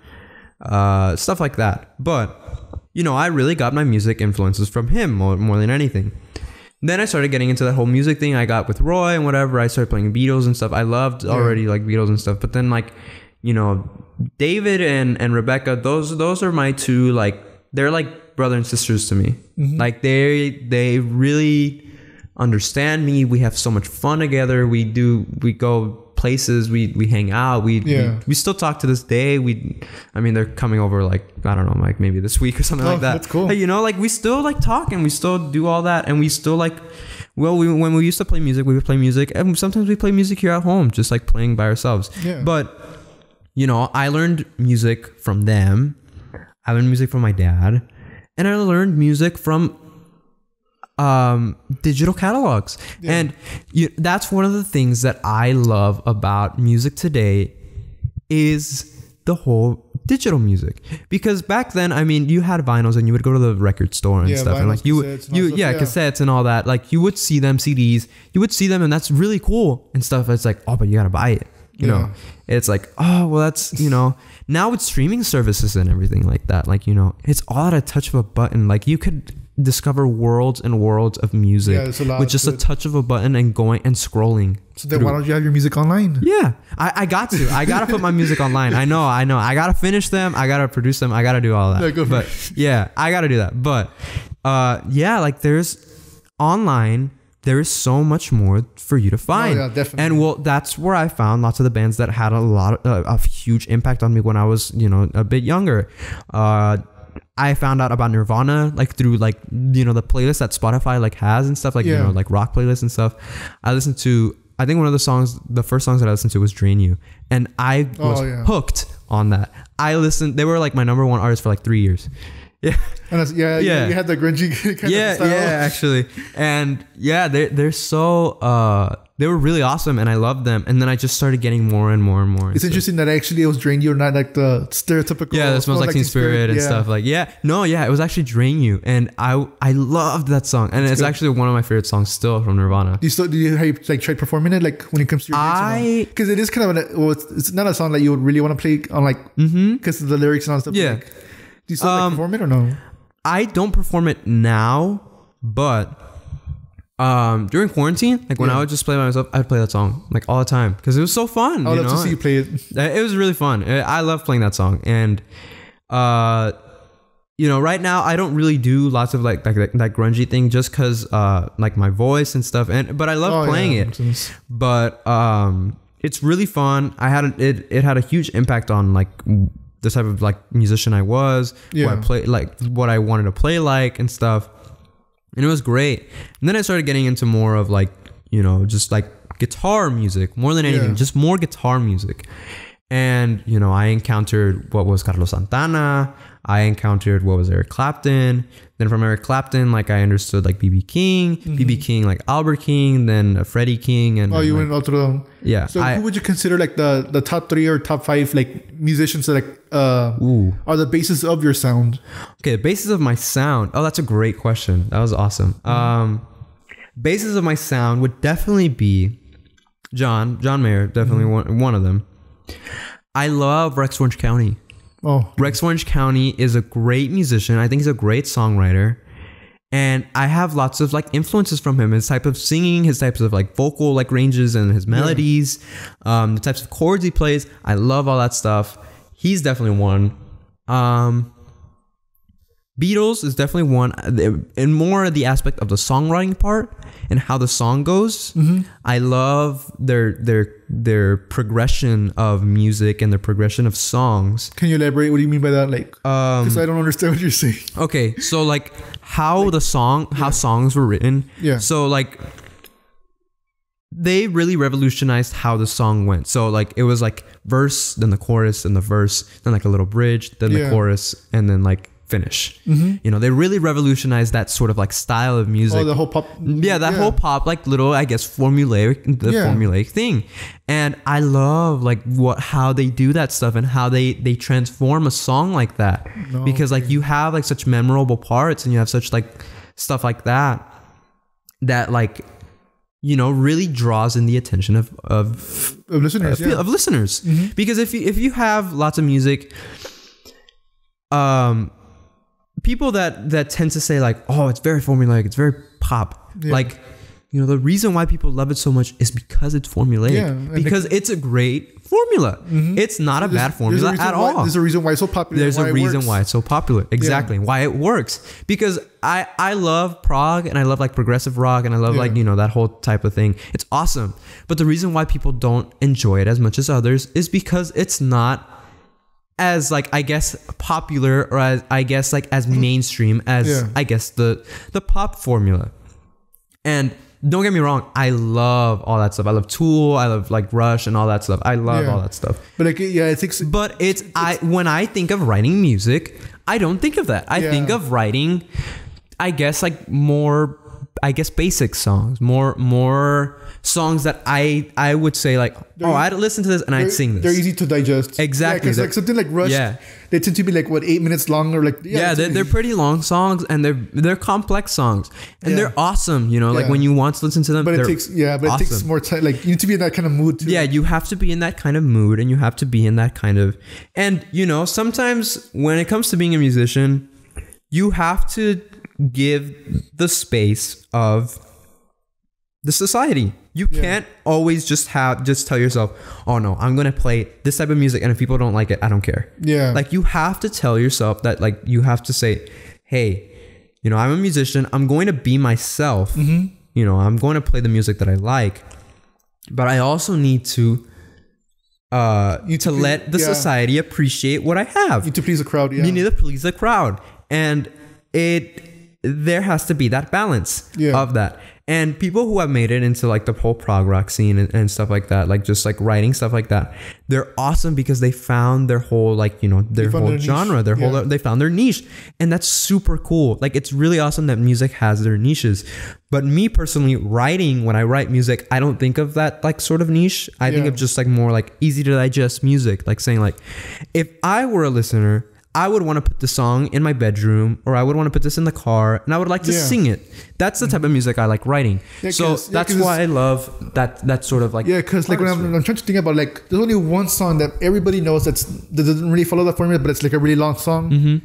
And that's Bohemian Rhapsody. Yeah. That is the only, like, when it comes to like the popular mainstream, like if you really think about it, that's the only song that's kind of like really long. Yeah. Doesn't repeat a lot. Yeah. Like the majority of songs follow that formula that you're talking about. Yeah. And with a lot of people like then, like when that whole like song was gonna come out, like a lot of people like didn't believe in that song. Like they said, like, you're crazy, dude. Like it's never going to get like super big. Look how it is now. You know, it really takes pioneers like that to really make the music that we're listening to now. So when Queen and all that like did like all that music, like Bohemian Rhapsody, and when they did like the Night at the Opera and stuff like that, those types of albums, like those albums are very, very essential to the music that we have now. So lots of people say like, oh, you know, rap was like, you know, it came from like, you know, it came from artists like Tupac, like Biggie Smalls, like Jay-Z and stuff like that. Like it's great, and yes, they revolutionized what was the whole rap game and stuff. But really what also revolutionized it was popular music. You know, popular music from the 70s, popular music from the 60s, the 50s. Like, that's where all the samples came from. That's where all like the music and the types of like when producers did all that stuff, like they had that music, they listened to that music, what was like Jackson Brown, Otis Redding and stuff like that. Like they had lots of that music. And like when rap artists came into the game and stuff, like before then, like if rap was starting to become something, it had to come from something. And if it was going to come from something, it was going to come from that type of music, from the types of music that revolutionized music as it is now. And so the music that is produced now is a direct consequence of the music that was written back then. And it makes sense, you know, because like, I mean, you write music and it's a foundation. You have to have a foundation. And that's what I love about like that sort of like music thing, in that like, you finally get to have that whole thing of having that formula from back then, and having like that whole music from back then, but adding your own twist to it and making it your own. And that's why I have so many influences in music and stuff and that stuff. Like, you know, John and Rex, like they're pretty distinct artists. Like you can tell them apart. You can tell them apart. And like, well, that's one of the things that I love. Another artist that I really enjoyed, then that I had a really big obsession was Led Zeppelin. I loved Jimmy Page. I loved John Bonham, especially John Bonham. He was like one of my drum heroes. You know, and what was like, you know, rock music and classic rock music. And you know, I loved their whole thing of how they wrote. I loved the types of guitar parts that they wrote, especially Jimmy Page. And I loved how experimental their music was. And it's great to have like that sort of like, you know. So like what specifically about them like did you like in terms of like how they wrote music? Because like I'm trying to like, my audience is basically people who are like aren't too into music. They love music, but they don't like understand like the fundamentals of like how you build a song. So what I loved about Led Zeppelin was mostly the type of being able to recognize a song. They really revolutionized what was listening to a riff and saying, "Oh, I know that song." It's like them, Rolling Stones, The Who, Beatles, they were all able to do that. You would be able to listen to like for me the big one would also be Aerosmith. Aerosmith too. Like any beginning song, as soon as you hear the beginning riff from Joe Perry, you already know what song it is. You already know what song it is. And like that really revolutionized music. And they say like, "Oh, I know that song." And whenever I write music, I try to find some sort of melody that I will think that I will remember, and I keep playing in my head. And like it takes time to find that. And that's why I think I take such a long time with writing music, because I really, really want it to be what I want it to be. Because if I just write it and say like,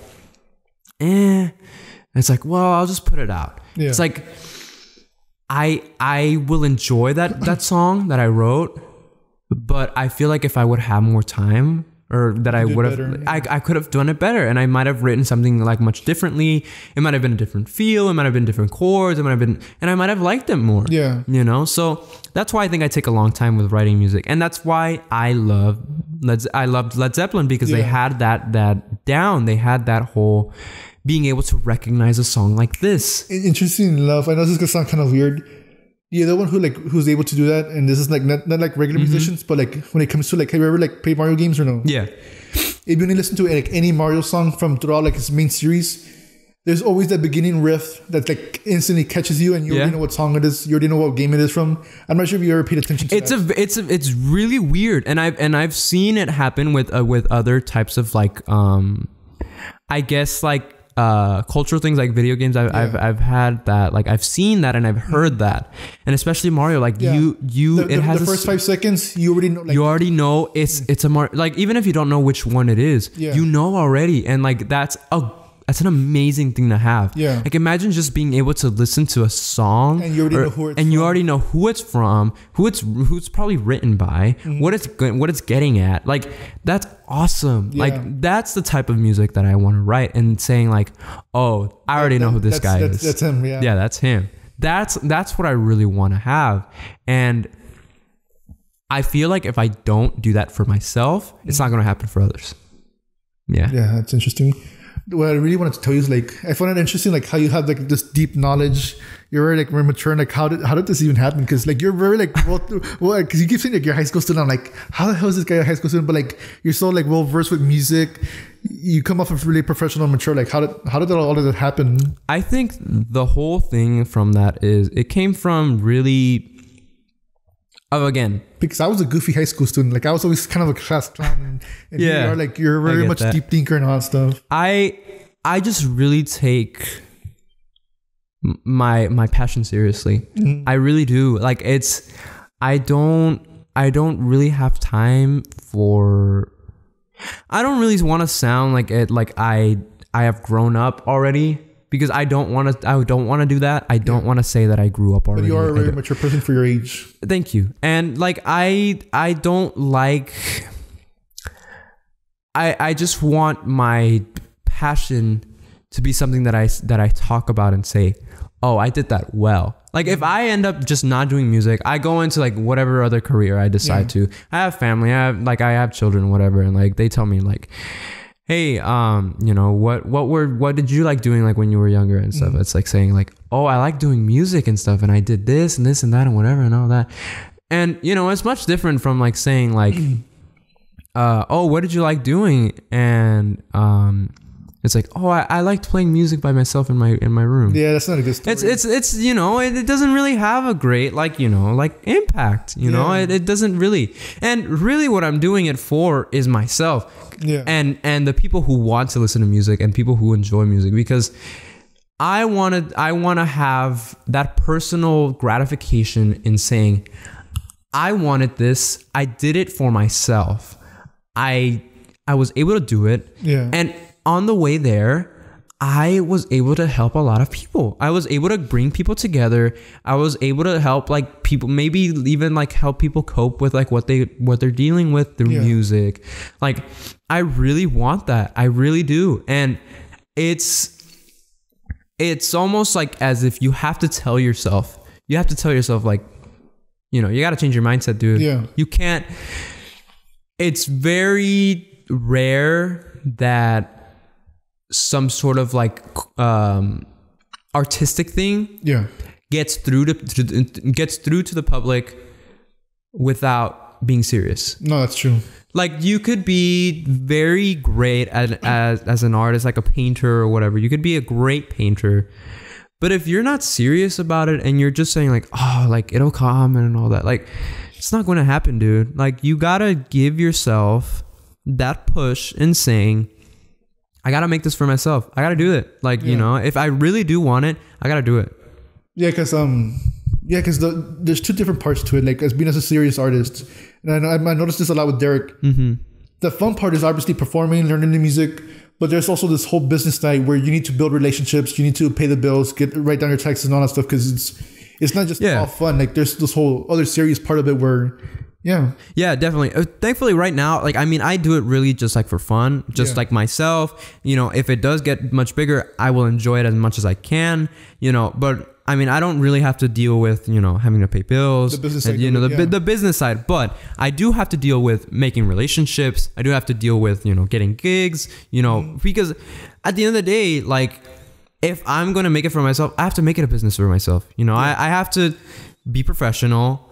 I have to expose myself without like I guess I have to expose myself without giving away that I'm just doing it because I love it. Yeah.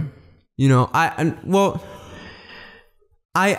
want people to know that I love doing it and stuff, which is my forefront, you know, just showing people that I love it. Mm-hmm. But I also want people to realize that music is something that should be appreciated. Yeah. You know, I don't want it to just be like some sort of like background thing in that, like they say like, oh, that's really awesome. It's just music. It's just music. You know, it's just music. When in reality, it's like, it's a whole like process of a person, you know, explaining their feelings, coping with something, mourning for something, thinking about a time that they enjoyed, you know, like it's that, you know. I think part of the issue is that maybe the people who say that, like, where it's just music, is because they don't understand it. They don't have they're like, you're lucky enough to know other musicians. You know the struggle of being a musician and going through practices, going through fights with bandmates and all stuff. Most people don't know that.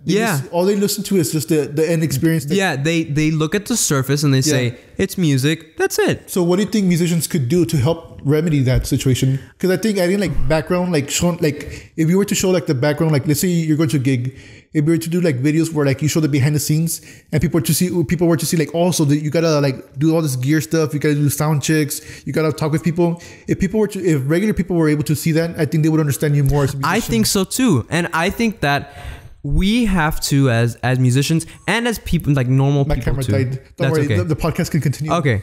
Well, as people and as like, you know, just musicians in general, I think the first step is people understanding that music is much deeper than what like really is going on with just the surface. Yeah. Because the surface is the final production published thing like going on. Like that's the bare minimum of the surface. Mm-hmm. That's what you're barely getting at. When people love an artist, they get much deeper. They say like, oh, like they go on tour, they play with these people. Yeah. Oh, they've written stuff with this, and oh, like there was this one time like they performed with this person and whatever. Yeah, they look into the whole story. Yeah. Yeah, and that's when I think that there's a much bigger connection with music with those people, because they end up loving the artist. They end up knowing a bit more of the background thing. Like, for example, myself, John Mayer, I think he's a great, guitar player, right? But I spend a lot of time listening to podcasts, and I spend a lot of time like watching videos and stuff over his gear, just seeing like what he plays, what he's played throughout the years. He's on tour right now, and there's this whole community on YouTube and on Instagram especially. Yeah. Where they will post like I guess reviews and like I guess like setups of his gear, explaining every single pedal, explaining the amps, the types of guitars he plays, the pickups that they have on the guitars, the types of like the types of neck shapes, the radiuses of the fretboards. Like they have every single thing down, and that is something that I love doing with especially like him and other artists. I had that with Jimmy Page too. Yeah. I loved like listening to like what Marshall amps he played, what guitars he played for this recording, and like all that, like what tunings and stuff. And so what I think what would be interesting is that since you're in a deeper level, you're already a musician, you understand all of that. People are on a higher level or like more service level. So what do you think, like you could, I think honestly it would be a good opportunity for you to like, you and other musicians to like, since you're looking into like how they do the pedals and all stuff, but for a surface level person, for them it would just be like watching you guys like set up stuff. Yeah. Like the very surface stuff of being a musician. So like I think you guys should be doing that, like showing off. Don't get into the specifics of like what makes this instrument. Well, I guess you could like what makes this instrument better than the others or whatever. But you should like really explain your process. Yeah, and I mean it will take a long time before people will like be interested in that stuff, because people will say like, oh, it's whatever, it's music. Yeah. It's like, they press pedals, they put stuff in, like whatever. But there's people who genuinely enjoy that stuff. Yeah. And well, that's when you get into more of the niche things where they say like, oh, well, this guy plays this amp, and that's really, it's a really great amp. It does this and that really great. And this amp doesn't do those things great, because they all have like their benefits and their cons, you know? And so I think the things that we should do as musicians to, I guess, appreciate appreciate the amount of energy and amount of knowledge that we put into our music is listening to what the artist might say, listening to the music that they say, and like maybe like they change the sound and then they say, oh, what is that, like, you know? And it goes back to the whole thing where some people just think music is music and there's nothing else with it. They say, oh, it's a cool song, and that's it. Well, there's got to be that sort of like understanding in people that music is something that is pretty complex. Like it deals with lots of factors. But it's something like I think you guys need to like put that information out, because you're never going to change the amount of people who think music is just music. But there's other people who are like probably in between where they don't understand like what you're going through. And for me, like, since like I come at this from an advertising point, like that's my thing. My issue has always been with musicians here in the Valley is that, and I'm gonna say you guys, because I mean like you guys in general, you post most of the same content on Facebook, Instagram, TikTok. When what you guys should be doing is Instagram becomes one thing. Facebook, you post different content. Like let's say you wanna like perform a gig, you can probably do like a Facebook Live, but like let's say you want to show the behind the scenes type of stuff, you put that on Instagram. On TikTok, I'm already sound like an old person. That's okay. On TikTok, you can put like short clips of like having fun, showing the crowds, and expand on like what it is being a musician, not just the same stuff over and over in different social medias. And I think that could be a way for people to, I guess, understand that other side. It shows them a bit more. You can relate to them. You can relate to them. You can understand. It can inspire people. It can say like you could say like, hey, like I really like this aspect of music. Like maybe I should try it. Like really, like we as musicians also have the responsibility of really letting other people understand your music, because if you can't expect every single person to know exactly what you're talking about. And you can't expect everyone to appreciate the types of guitar amps that you used. You can't like the types of like things that you added here, or the type of the scale. Like you can't have people just know it like that. You have to like let them know, like, and say like, oh, like this is a really cool thing that we did here. Like it was really awesome that we tried this here. We had this artist come in and he did this, and like like because because if you keep doing the way you're doing it like right now, where you're just like talking on stuff, you're only going to check other musicians or other performers, and because they understand like what you're talking about, like, oh, they had this amp, whatever. But like if you like, I don't know how to say, like I guess if we were to like make it more basic or like something so the regular person can understand. I think that we should have it a bit more more friendly, more I guess more receptive in saying like, oh, this is music, this is guitarist talk, like you know, you don't have to listen to this, but like, you know, there's lots of people who might like say like, hey, I'm interested in this, like I want to listen and stuff, like I want to know. And we have to give it to them. You have to give them the credit in wanting to know and wanting to learn of all that stuff. I guess the situation will become like, well, how do you do that? Because you can do it on the internet, but like when it comes to real life, you can't just like do a gig. Yeah, go to a gig and then like explain like, oh, this is my amp and this and that. And it's like, no, you don't really do that. And like, it's a tough thing, you know? And I think the first step is really just getting music acknowledged. Like it doesn't have to be like knowing what amps they used or knowing like the really the really niche stuff, but really just understanding that music is much deeper. You don't have to know about all the things, but just people to acknowledge that music takes time. Music takes knowledge. Music takes hours and hours and hours of trial and fail. Like it takes a lot, you know, and I feel like that's the first step that people should take. Because like when it came to that stuff, like my first, not just music, but like just music history in general, like that didn't happen to college, but like in high school, for me appreciating music, like it happened with being marching band. So like people who are already getting into music or interested in music, like they'll understand that, but like other people won't.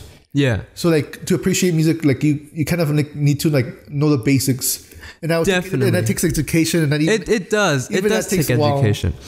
And and that's why I say, like, for people to appreciate music, you don't have to know every single like niche detail about like something, but you should definitely at least acknowledge that music takes time, and music like takes a lot of factors. Yeah. And lots of people, again, they just say music is just like they write it, and they don't see that part. Mm-hmm. And I mean, that's I understand that, because lots of musicians don't want them to see that part of like you know the writing process. They just want them to see the final product, the fun part. And I think that just the first thing that we should do is let people know and acknowledge that music is much deeper and takes time to learn, I guess. When it comes to like you and yourself, where do you see yourself like where would you want to see yourself, like let's say 5 years out from here in terms of your music? 5 years from here from my music, I would definitely want to definitely just be at a level where I'm comfortably playing the music that I have written and wanting to put out. Yeah. Have people who enjoy themselves while listening to that music, and really enjoying what I want to do. I don't want to be the type of person to say like, oh, in 5 years, I'm going to like play this stage and whatever. Like I love that stuff, and I have that, but that's not my forefront. It's not like I don't have a goal in saying like, oh, when I'm in 5 years, like I'll be playing ACL. Yeah. You know, I understand that, and that's a great goal to have, and I have that goal. I mean, I do. I have that goal. I'm trying to go there. Yeah, I do want to play at ACL. Of course I want. Of course I do. And I think every musician does want to play any single, you know. But my forefront of, I guess, my goal of where I want to be in 5 years is definitely having that connection with people, having the music written and having the music being played live. Yeah. And continuously just growing and being happy with where I am. Yeah. Because I could play ACL, right? Like 5 years from now, but I could be unhappy with the music I have written with. That's true. Maybe a lot of people don't like my music. Maybe they won't want to listen to my music. And that's not... playing ACL like that that sucks. Yeah, that would suck. Who would want to play? They start like booing you, throwing you stuff. Like, why would you want to play ACL like that? Why would you want to play music that you aren't proud of? Why would you want to play music that you don't want people to listen to, or that people listened to and they did not like? You know, why would you want that? You know, and it's a gamble, really. Because that does happen when musicians were like that's the other issue where like they get tired of songs. Because like I know the biggest example was Slash. Like he got tired of Guns N' Roses in general. They got tired of Sweet Child of Mine. Sweet Child of Mine, like because everybody loves that song, but like after a while, like you start hating your own songs. And that's my problem, and it goes back to like the whole thing of taking so long with writing. Yeah, it's like I want to have a song that I continuously love playing, that I don't get tired of. Which I know I will have songs eventually I will, but my goal is to have songs that I want to listen to play, that I have fun playing. Yeah. And that people enjoy, you know? And that's why I don't hate on the whole idea of the whole, of having that space of society and pleasing the crowd. Yeah. Because you gotta some way. Because they're the ones, at the end of the day, they're the ones who are paying you to watch you. Yeah. Definitely. So you have to have that. And I think that definitely in 5 years, I'd like to see myself playing those gigs. I mean, you know, yeah, of course. Any musician would want to see themselves playing those gigs, but definitely, I would want to be the type of artist that actually enjoys their time being there. Because there's lots of artists that do, but there's also lots of artists that may not like their music as much as they do. Yeah, and they say like, oh well, you know, not a lot of people are coming to see me, and like, you know, I want to have that experience of like, you know, being able to fully like my music. Yeah. And if people don't go out and if people don't like, you know, go and listen to my music, like that's fine. Like it's really just for the people who want to support me. Yeah.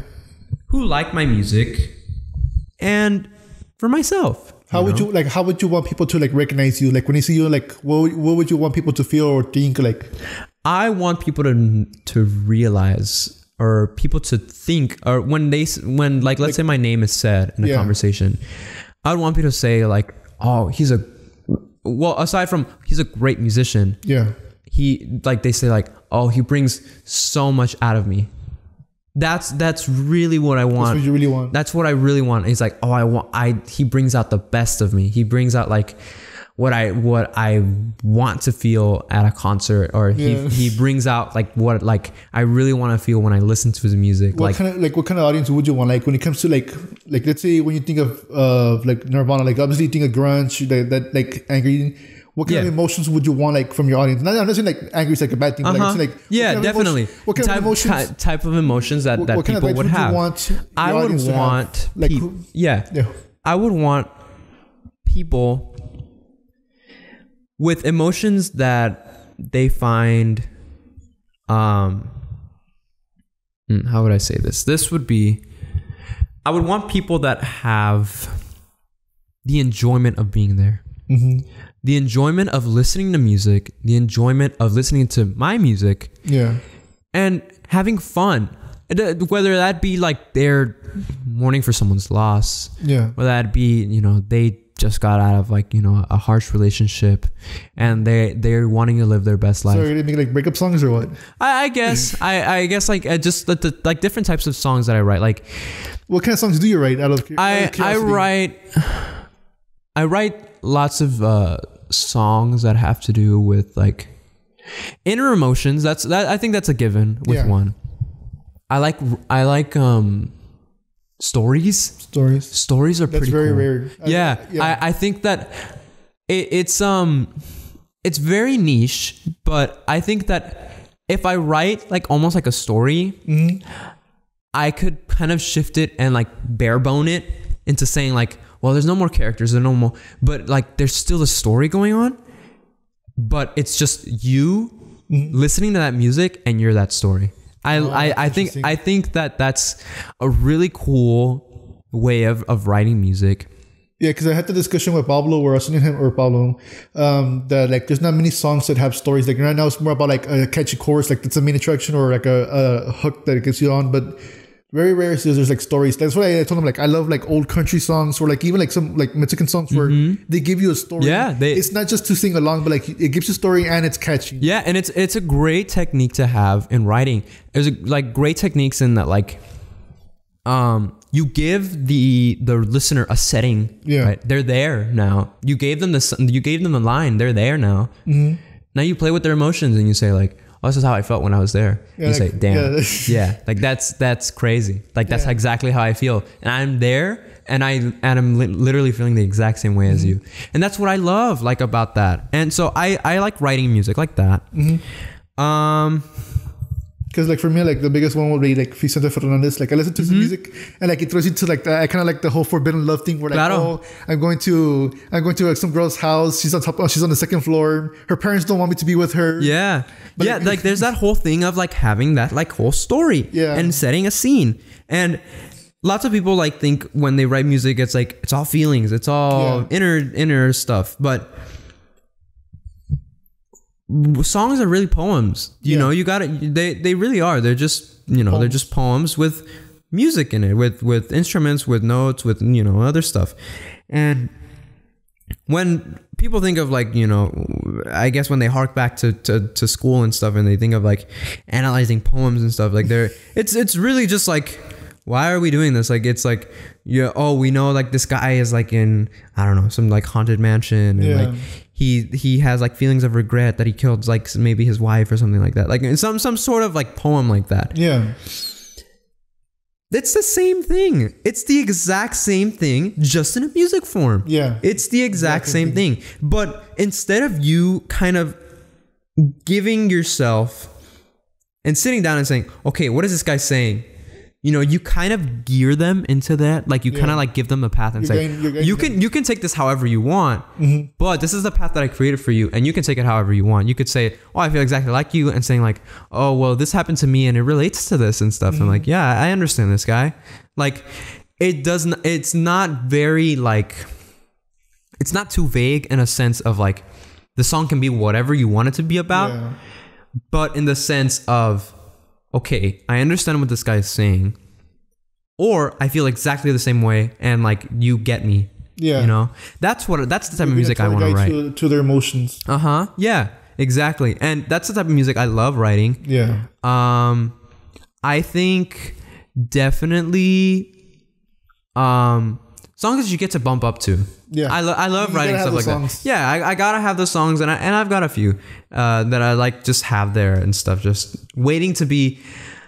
I like cherry picking my stuff, so like I sometimes like I'll just write something like a little simple riff or something. I'm just, okay, I'll leave it there. Yeah, I force myself, but I don't force myself to finish songs because I feel like maybe like. If I find that something that I listen to, or that I experience something, that something happened to me or something like that, that may encourage the type of writing that I'm doing for that song, I'd say, this is perfect. Yeah. And I put it in, and it's like I'm picking like little like cherries, and I'm putting it in my basket. Sometimes like you gotta do like, or you gotta take a break, or like let's say you're doing like a hard task, whatever. Sometimes you need to take a break, go out for a walk, think about it, and then eventually something comes to your mind, and then you come back to something else, and you're like, hey, now I can add this with this I already had. Yeah. You built something, Exactly. Yeah. And so that's what I love doing then. Like it's really fun to do that. And I think that having that and doing that is really essential in writing, because you have to like give yourself that opportunity to say like, okay, I'm going to write this song. Yeah. And I have an idea already of what I want to write it about. But you have to let it come to you sometimes. People say like, oh, well, if you want to write music, you got to write it, like it'll come to, lots of things will come to you, but you got to write it. That's true. But if you let yourself like, really, I guess, let yourself be like taken and just say like, take me wherever you want. And you say, oh, I don't like that. Well, I liked this, but maybe not right now. Yeah. Maybe sometime other. And then they say, that's perfect. And you pick that, put it in your little picnic basket. Yeah. You take it. You take it home with you, and you put it in somewhere else. You write it. You put it in, and that's it. Like you just keep it there, and you keep it locked in your safe. I rarely right now like share. I guess this sounds a little. I guess tooting your horn. Yeah. But I don't like, I actually don't share a lot of my music that I'm writing because I feel like it's special. Damn, there goes my question. Yeah, actually like I love showing like my music to close family members, but to other musicians, I guess.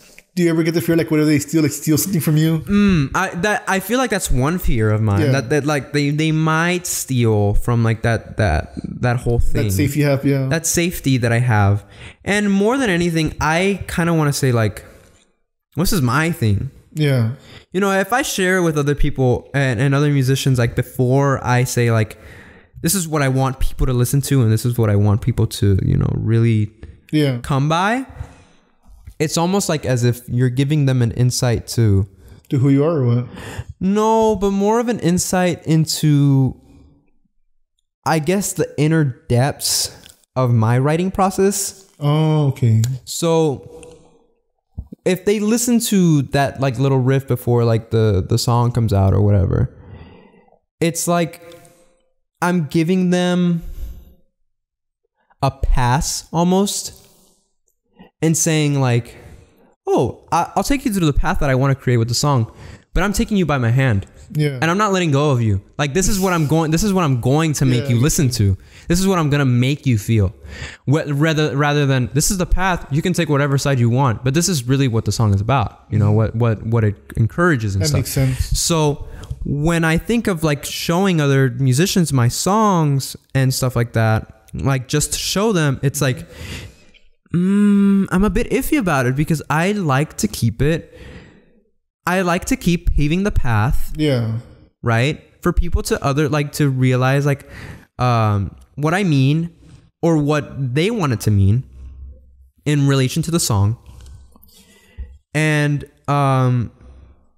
really just giving them like almost like a way to shoot. Yeah. Like when you have the song already out, it's kind of like a protection, like almost like a vest, like a bullet vest, like saying, this is a song, like if you don't like it, like you can shoot me right now. Like, that's fine. Yeah. This is a song that I have. It's the path. Like it's whatever you want it to make it be.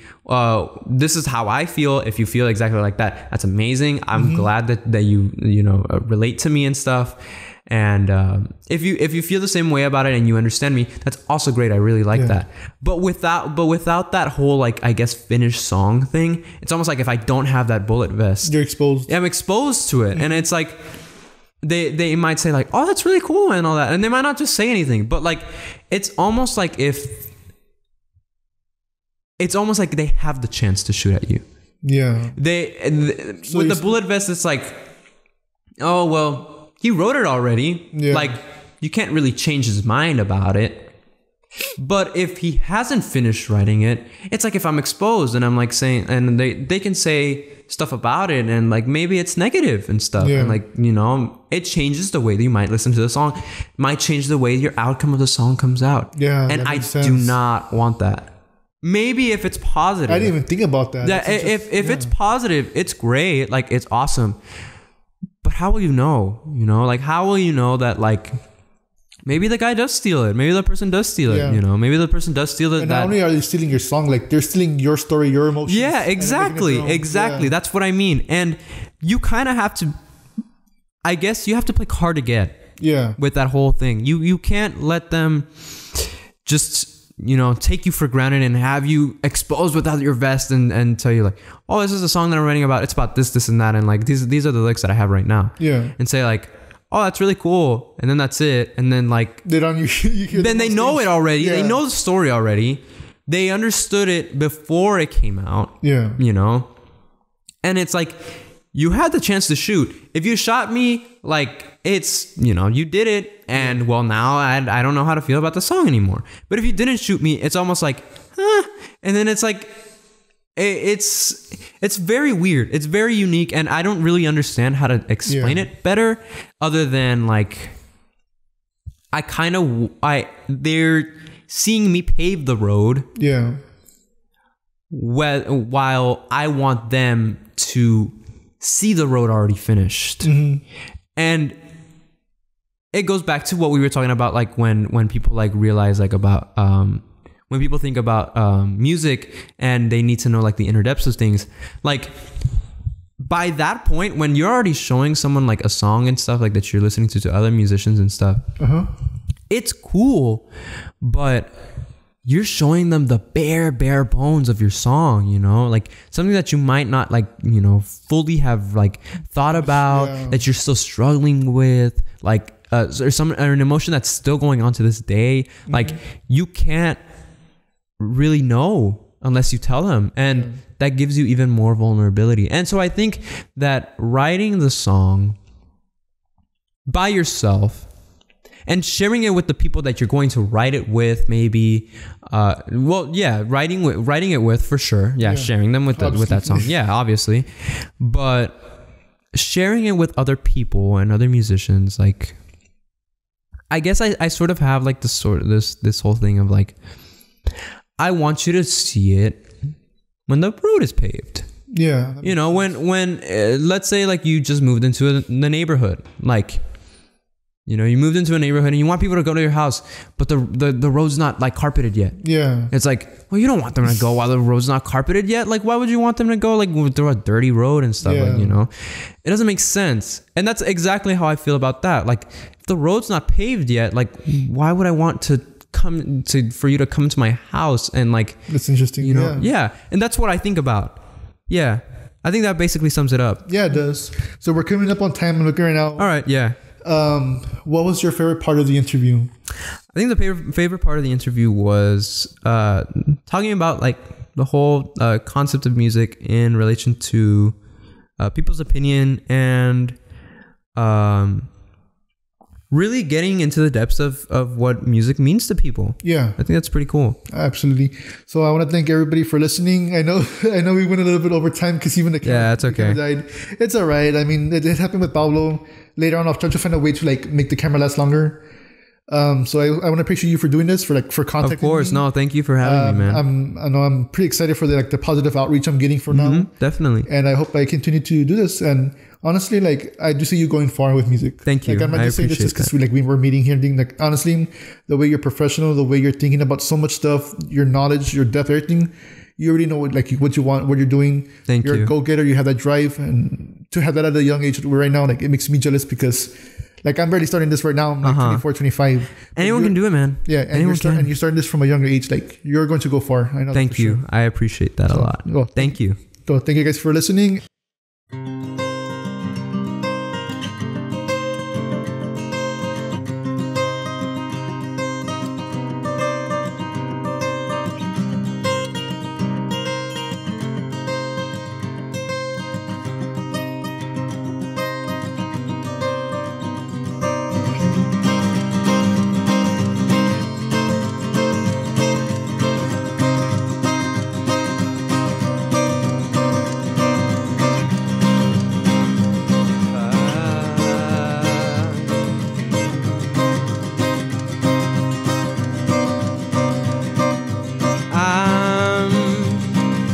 Writing you to catch you up on places I've been, and you held this letter, probably got excited, but there's nothing else inside it. Didn't have a camera by my side this time, hoping I would see the world through both my eyes. Maybe I would tell you all about it when I'm in the mood to lose my way with words.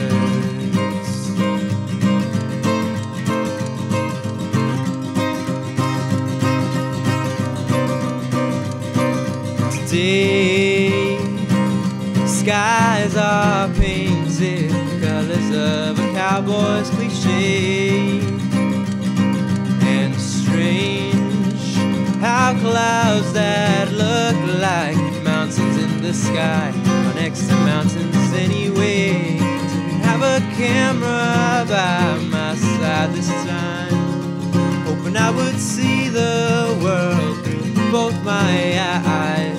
Maybe I would tell you all about it when I'm in the mood to lose my way. But let me say, you should have seen that sunrise with your own eyes.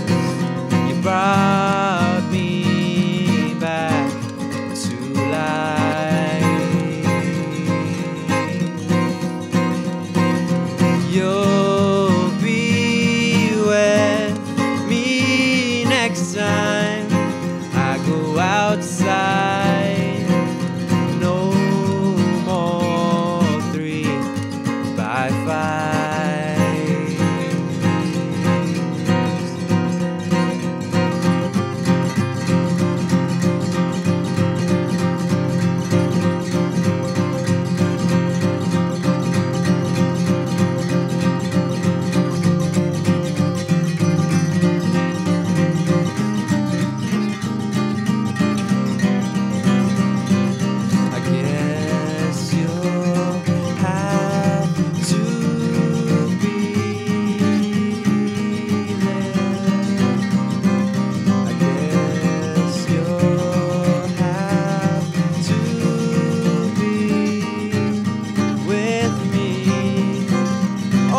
Today I finally overcame trying to fit the world inside a picture frame. Maybe I will tell you all about it